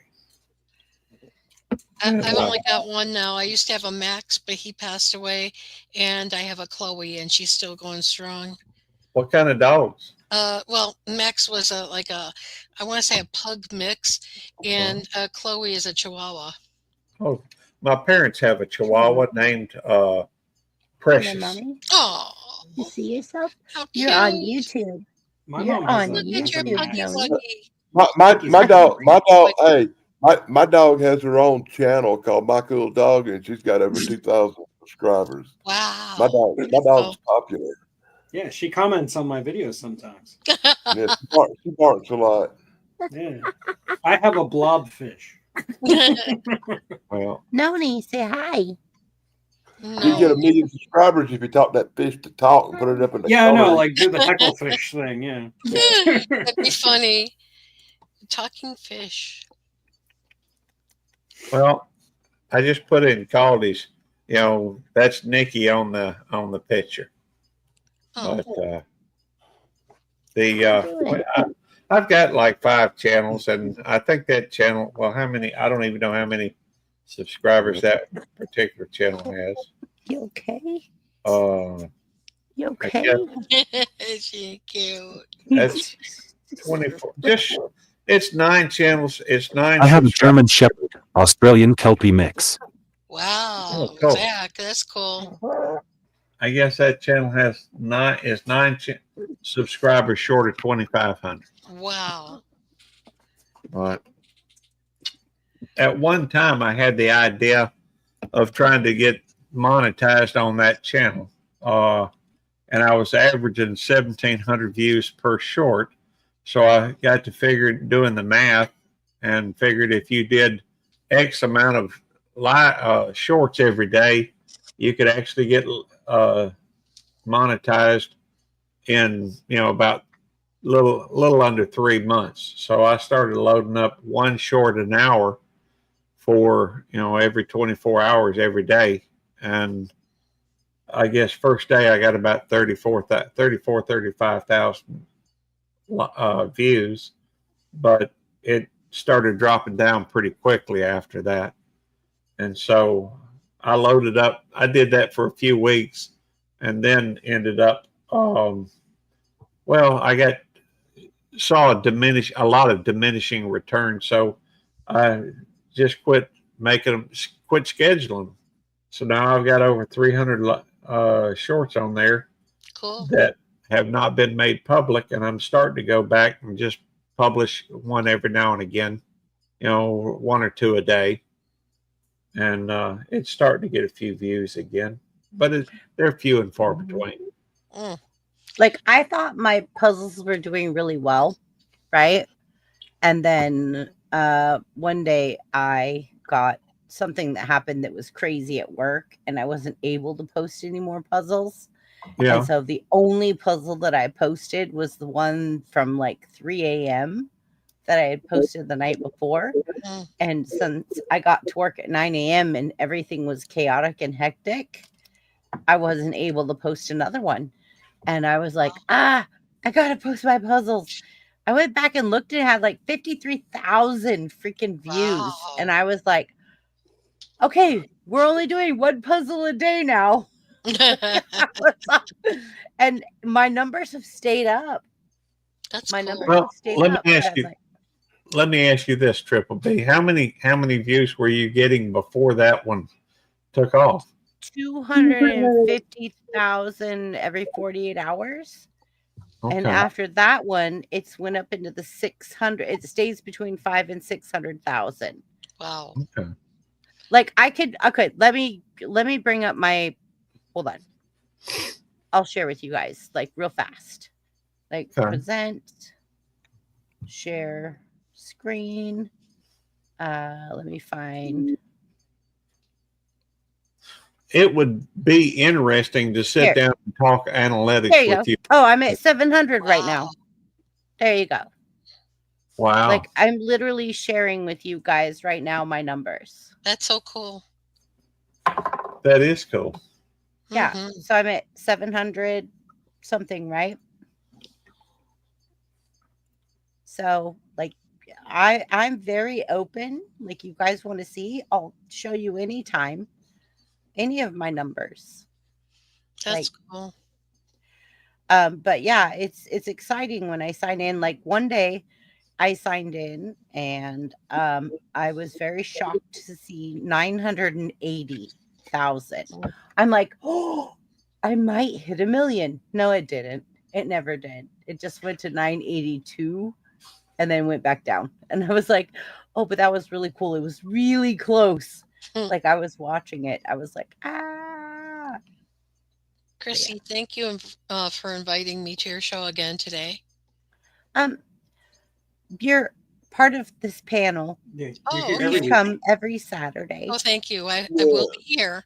Your family, Tracy. You know, I realized something tonight. You know, of everybody on this panel, Tracy, you know, I know who you are longer than anybody else here. From streams with Dave and everything. Before I ever met Tug, I knew who you were. Yeah, you too.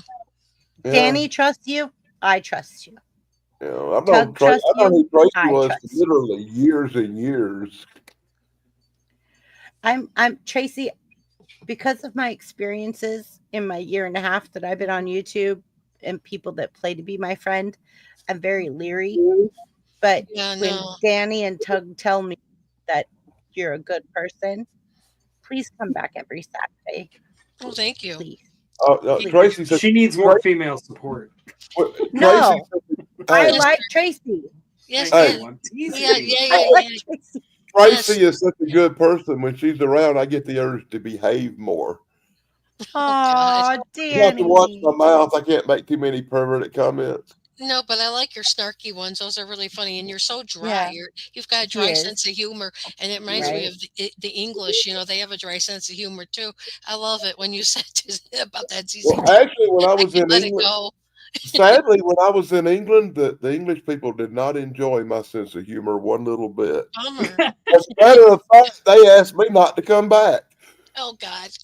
Yeah. Somebody peed on the Stonehenge. That's It was not me. I was just with the group. Okay, but someone peed on Stonehenge. This is why you were asked to not come back. And like I said, it would have was been not why I funnier was if they asked not to pissed on the come back. Blarney Stone. No, now let me point this out. He peed on Stonehenge. He got evicted from the country. He was asked not to come back for that. They kicked me out for stealing the damn bus. Oh jeez. Yeah, well, borrowing the bus. I just didn't ask. All right, you guys ready to wrap it up? I Zach think has so. something to say. Nobody else answered the question. Number 5. Well, that's because Zach did answered it. the question. All of Yeah, us just there's shut no up. following Zach on that one. Like Yeah, that well, was Zach it. answered for all of us with that one because he has covered it. I'm in talk over you That's guys. why he needs to go Thanks for last. YouTube police. What was the question? Oh, okay. YouTube police. The question was, are you ready? Yeah. If you could instantly unlock one new ability or power within yourself, what would it be? I'll make you big. I'm gonna make you big. Uh-oh. The ability to hold your pee for the whole 3-hour stream. That's not necessary. I would say if I had to pick one, that it'd probably be the ability to see the future. Wow. Why? Well, you could pick the lottery numbers for one. Secondly, have you ever watched Groundhog Day? Yeah. Yeah. Oh yeah. Over and over and over again. I Yes, love I that watched show. Groundhog Day. Yeah, me too. Sometimes I feel like I'm in that show. Well, I would have been able to see my brother's death. I would have been able, you could be able to see other people, and what's happening with them. You'd be able to maybe be there in a time of need. But mainly the lottery, probably. Yeah. Lottery, me too, Hey, yes. can you be getting the horses too and everything else? Well, I'm not a big gambler, but I don't gamble neither. I don't gamble at all. Well, I ain't saying I don't gamble. Every now and again, I do go to the casino, and I enjoy playing blackjack from time to time. There's a certain amount of excitement that goes on when you have money out there on the table, and all of a sudden you get elevated hope, and then you drop down to the basement because your heart drops because the dealer's got an 11, and then all of a sudden the dealer busts and you go elation again. It's just, it can be exciting. Blackjack. Yeah. Yeah, I feel the same way. I feel the same way when I go to the grocery store. I can see that, but A carton of Whoa. eggs here in California is almost $10. I know. They got up to 8 something here before they started going back down. Well, we've got probably 30 chickens, and we tend to give away eggs. Oh, So wow. Okay, look, I I wish had you chickens. live next door to me. I Well, we did- literally had chickens before I moved out of my house and moved in here with my mom. Both of my sisters, right, are sharing pictures of all their eggs, and I'm like, yeah, well, Yeah, I gave you all my when it gets chickens. to the point that the eggs are costing more than my weed, then there's a problem. Yeah. Well- Okay, Zach.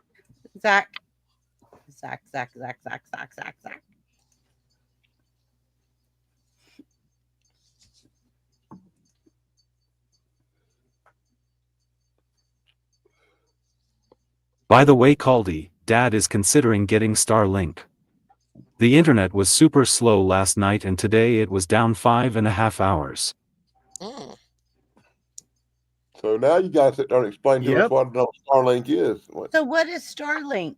Starlink is satellite that acts as fiber. It's got the speed. No, of we fiber. want Zach to explain it, man. No, we're not. No, because Zach's Ah. gonna have to type and all that stuff. I can do it for him. We're Okay. gonna get him Starlink. We're gonna do a fundraiser for that, and we're gonna get him Get Starlink. Starlink. How much first is up- it? Actually, I don't know. That's something we're gonna talk to. That's Mayhem. Just got it. We're gonna Yeah, get, Mayhem we're gonna just get, got it. we're gonna get Okay. Mayhem on that. The main thing that I'm gonna do is a fundraiser to make sure that gentleman gets a decent mixer. And I just ordered one of those mixers, Wow. Zach. So here in hopefully in a couple of days, I'll be able to test it out and tell you if it's a piece of crap, or actually, you know what? We're almost at the end of the show. If it's a piece of shit or not. And if it's a piece of shit, we'll tell you, we'll look at something different. That's but- nice. But we got to get you something where that iPad is always connecting to it, so that you're not fighting with technical difficulties. Yeah, and we're gonna do that for you, buddy. That's so sweet of you guys. We are definitely doing it. Gary, would you like to join us to help us raise money? You froze, Chrissy. What are we raising money for? Money For to Zach. get Zach a good mixer, so that his Bluetooth, so that his iPad connects with his mixer, Because so that that's he how can. he speaks. Yeah, he's how- got to go through a mixer. It's about a $200 mixer. Wow. All right, how much? Are you, Apparently, there's some Starlink program for disabled people that gives you the hookups and everything for free. all That- right. that might Danny, be send a that thing. to us. I've been, Send that to us. I have been a part of a few fundraisers. Now, how much have you raised? We Uh, haven't started yet. me and Zach haven't done it yet. We haven't started yet. We're gonna start, and then we have to raise $200. All right. Right. But he raised you raised like 700 that one night when you needed a new iPad, and we did Yeah. that pretty easy. Like I'm pretty sure we can get you that mixer pretty quick. And we raised almost, it was 1,100 and almost $80 for somebody else. So I'm sure we can get 200 Yeah. bucks. Don't mention That's that. great. Don't mention Yeah, that. Pepsi. I'll be Don't mention glad- that. I've been so good on your channel, Chrissy. And you Okay, bring up, Are you bring up ready to that go to your Gypsy. channel? Don't mention Yeah, this it's shit. time to go. You're fixing Yeah, to make me start 3 hours. talking like this, yeah, Chrissy. Oh boy. Ah, Oh boy. what's Well, going on here, Chrissy? How were y'all planning on raising it? We're just gonna do a live stream, I was and then thinking- we're gonna post his Cash App and his Venmo, and Okay. people could just make donations. And it's Or he gonna doesn't be- have a GoFundMe or well, it's not a it's- GoFundMe. It's a it's Go he- share. he's also putting that mixer on his Amazon wish list, because he's got that one, and we're gonna get Yeah. him a pair of headphones that plug into the mixer, so he hasn't got a Bluetooth the headphones. Like Okay. I want it to be where it's just simply his iPad going into the Bluetooth. That Okay. nothing is competing with that. Oh, Can I make Yeah. a suggestion? that's cool. That's cool. Caldy, we're doing it. Can I'm I- in. Anybody in? This I'm is in. this is going to be an easy one to raise. We just have to set the date for. Like Zach Right. just has to let me know when. Anybody he want wants to join us and be on panel? Give us a thumbs up. We'll have you there. Like, I'm gonna go preacher mode. $5 more. Yeah, I thumbs know up. you got $5 more. I know you got $5 more. You don't need that cup of coffee tomorrow. Through You the don't power need of that money cup and of the coffee. power of your Yeah. prayers. the Oh, power God. to get this Tug, man let a me tell you voice. something. For every $5 that you give this young man, for every $5, I will promise you that Lord is going to bless you with $5,000 in blessings later on. You're not going to see it right away, but it's going to come your way. So just I do $5 believe in the power of the just blessing. $5 more. Just $5 more. All Just you need is $5 more. $5. Just By the way, what's up, Gary? can I just point out the fact that I think that Waj Amin has been doing a great job dropping Yes. links. You know, That is Cool. my Yeah, that yeah. is my mod. Wajamin is Yeah, he's amazing. cool. Wajamin is my mod. Gary, welcome to okay. BBB. Wajamin is my main mod. He Okay. is very special to me. Well, he's Um, doing an excellent job. Yeah, I want Yeah. to play something for him real quick if you guys don't mind. I'm about to dip out, and I will Okay. see you guys over on my channel in just All right, a couple send me of the minutes. link. It's in the back chat. Okay. I'm not You- going to you- make it tonight, Caldy. I got other things. I Yeah, Got you, me brother. too. Got I you. was like, Wajamin, oh, this is guys. for you. Wajamin, this is for you.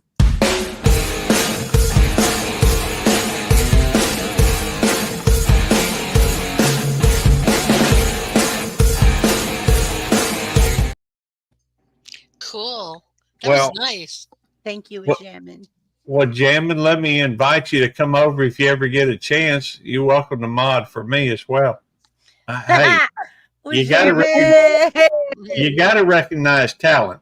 So Yeah. Absolutely. we got- Wajamin is the best. we do have some good mods over there, and but still, I'm sorry, I'm gonna try to steal you.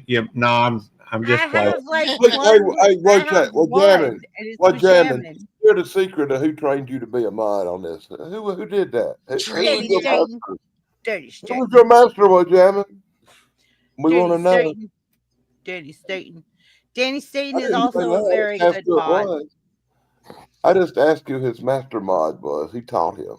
I didn't say it was me. Grasshopper, if you It's take you. this pebble It's from my you. hand. See, he But said he Dan. is He said of Dan. all my pupils. Well, jamming is one of the only two that made Jedi mod.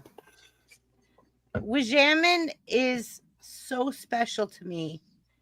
Like every time I go Thank you, live, Jamming, for the I honor. always think in my mind, like, but Wajamin's gonna be there protecting me. Aw. Like it's like this Jedi thing that I have in my mind. I'm like, Wajamin's gonna be there. It's okay. And Wajamin I has said, never let me down. Wajamin has You know- never let me down. Believe this or not, it's true. I've trained many mods how to be a mod. I've trained them in the ancient art of Jedi modding. But Jamming is the only other one. He's like Luke Skywalker. He has made it to Jedi Master mod. I love Wajamin. Yeah, Wajamin. That Thank watch you. is pretty cool. I like him. All right, Wajamin. Wajamin. Zach's got something. The only other one, by the way, is Michael My Harper. top mod is Bratty. Yeah, I love Michael Harper. Yeah, Bratty. Yeah, Bratty is Zach's. So Bratty and Wajamin have become friends, right? Because they're dipping and going back and forth to our chats. So Wajamin and Bratty have become friends. And Rome is Buff and Caldy's. And Y'all Rome stay is away from amazing. Rome. 13. Y'all stay away from Rome. That's Yeah, you leave my Rome alone. You That's remember mine. Rome is awesome. I'm talking Exactly. about the best mods. The best mods. Rome, Bratty, Wajamin. Those are the best mods you could have. The best. and my God, if Rome ever starts coming up on panel, we're gonna lose a great mod. We're gonna lose a great mod. Oh yeah. Hey, by the way, That Seth, is the funniest lady. I understand you a Leo. Law enforcement. officer.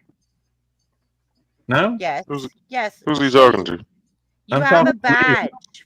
Six. No, I'm You a asked me if you're a law enforcement officer. no, I'm a Taurus.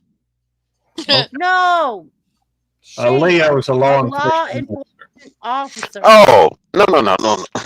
Elio. I didn't Fucking- know an ass was an astrological sign. Well, I just thought I'd on mention. the Chinese calendar. Well, I just thought I'd mention I'm a police officer as well. But anyhow, Well, you should check out my channel, man. I watch a lot of. I don't know. It's just Well, I've gotten I don't away from do my it. movie reviews and got into a fascination of watching body cam videos. Thank Not you. more or less to monitor cops' behavior, but it's the people that have to be dealt I with, watch and those they're just so too. interesting. well, so are you an So auditor? addictive. More of an auditor or a law enforcement officer? Support driver, capacity man. right now. Yes, my birthday is in December. Shane, You Capricorn? you have a badge. Well, I'm a super. I went through the Mississippi Law Enforcement Officer Training Academy, class 249. I am a certified police officer. I could go work at another police department, but I would lose a few things, including my pay grade. I would lose my rank. I would lose, quite a bit. And so, and I turned 60 last year. And so it would be kind of hard to move over to have to go through FTO and, have to, it'd be kind of like starting over. Excuse me, Caldy. Did I hear him correctly? Is this a fellow Mississippian? Oh yes, sir. Yes. That's what I'm Yes. trying to say. Like he's eventually trying we to are going tell to you, take Buff. over this channel, and it's going to be we're going to get Zach out of here. We're going to get Tug out of here. We're going to get that greetings from South Carolina out of here. I'm not that far Oh, from where- Mr. James move. What part are you Yeah, from?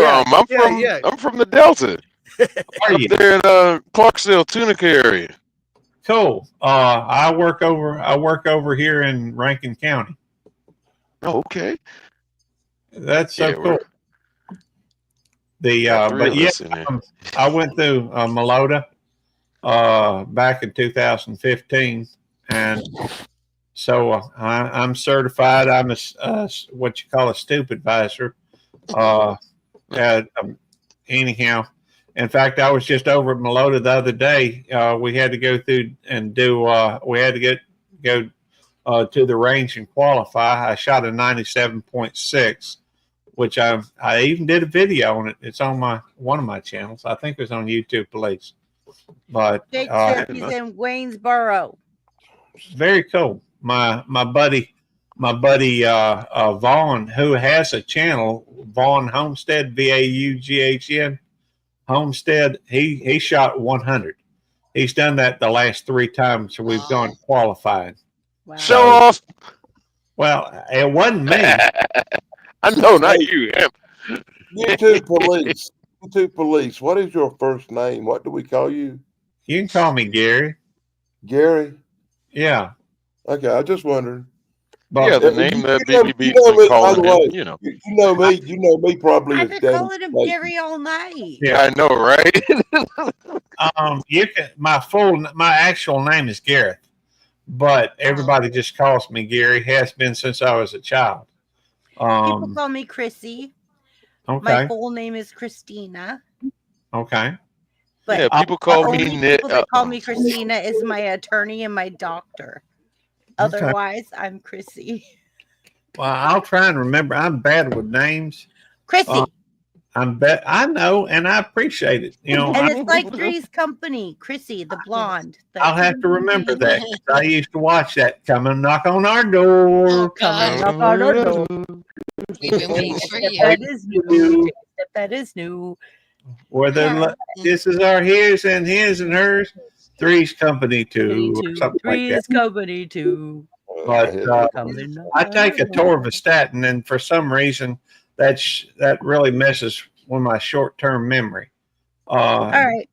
Yeah, Xanax has had the same effect on me. Yeah, me too. All right, Yeah. guys, we're gonna go ahead and wrap it up. We're gonna go over and meet Caldy. Anybody that wants to come, we're See you going guys over on to my Caldy's after party. Caldy does an amazing after party where we be adults, and there's parental advisory if anyone is coming. What are you Well, have a laughing great at, night. Booba? I gotta get to bed. Okay, All right. Tracy, Yes, thank ma'am. you again for showing up. Thank you. Thank you. I'll show up on time next week. I love you so much. You don't even know. Thank you. Like you have a It's place in good. my heart, boo. It I was love good you. seeing everybody. Happy trails. Yeah. So Still love you, please, stuff. as I play my outro, feel free to unmute your mic and speak. Okay? Unmute your mic and speak as I play my outro because this is what we do here. We unmute our mic, we speak over the outro. It's a little crack. All right. So let me find my outro. And everybody, I love you. Tracy, your nails look beautiful, by the way. Oh, thanks. I gotta Yep. get me done. I like it. It's pretty. Thank you. See you next week, boo. I'll see you tomorrow, probably at Tugs. She major another play, twisting minds People are still here. in a Why are you still here? brand new way. Go to sleep. Show's over. Riddle, Go home. jokes, Well, you ain't gotta go home, and but you can't stay here. trivia Bar's closed, man. to Closing time. be Get out of here. Thanks, There's the guys. door. Have a Don't let it great hit you where the night. clip looks. Keep on Damn, thinking, Buff. keep Damn, on Buff. guessing. Every puzzle Get out. is a blessing. Got a mop. Hit that like and subscribe. Don't be late. We'll be back. Just save the date. Like and subscribe. Brainbender's mofo. banter. We're signing Love you guys. off. But don't you worry. Don't Okay, for get reals. Have a nice lost. night, everybody. Keep that mind Night, sharp, Tracy. keep that laugh bright. We'll see you soon. Same place, same night. Think big, stay wise. Until next time, open your eyes. PBB out, but not for long. Keep your brain bouncing to this song.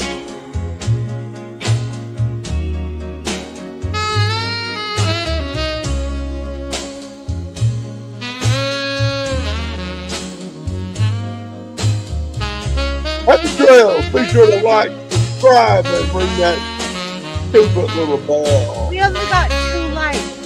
2. There's 3. Okay, we got 3. We got 3.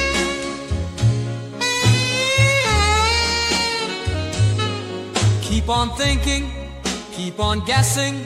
Every puzzle is a blessing. Hit that like and subscribe. Don't be late, we'll be back. Just save the date. Brainbender's banter. We're signing off. Hi, But everyone. don't Thank you. you for worry, coming. don't get lost. Keep that mind sharp, keep that laugh bright.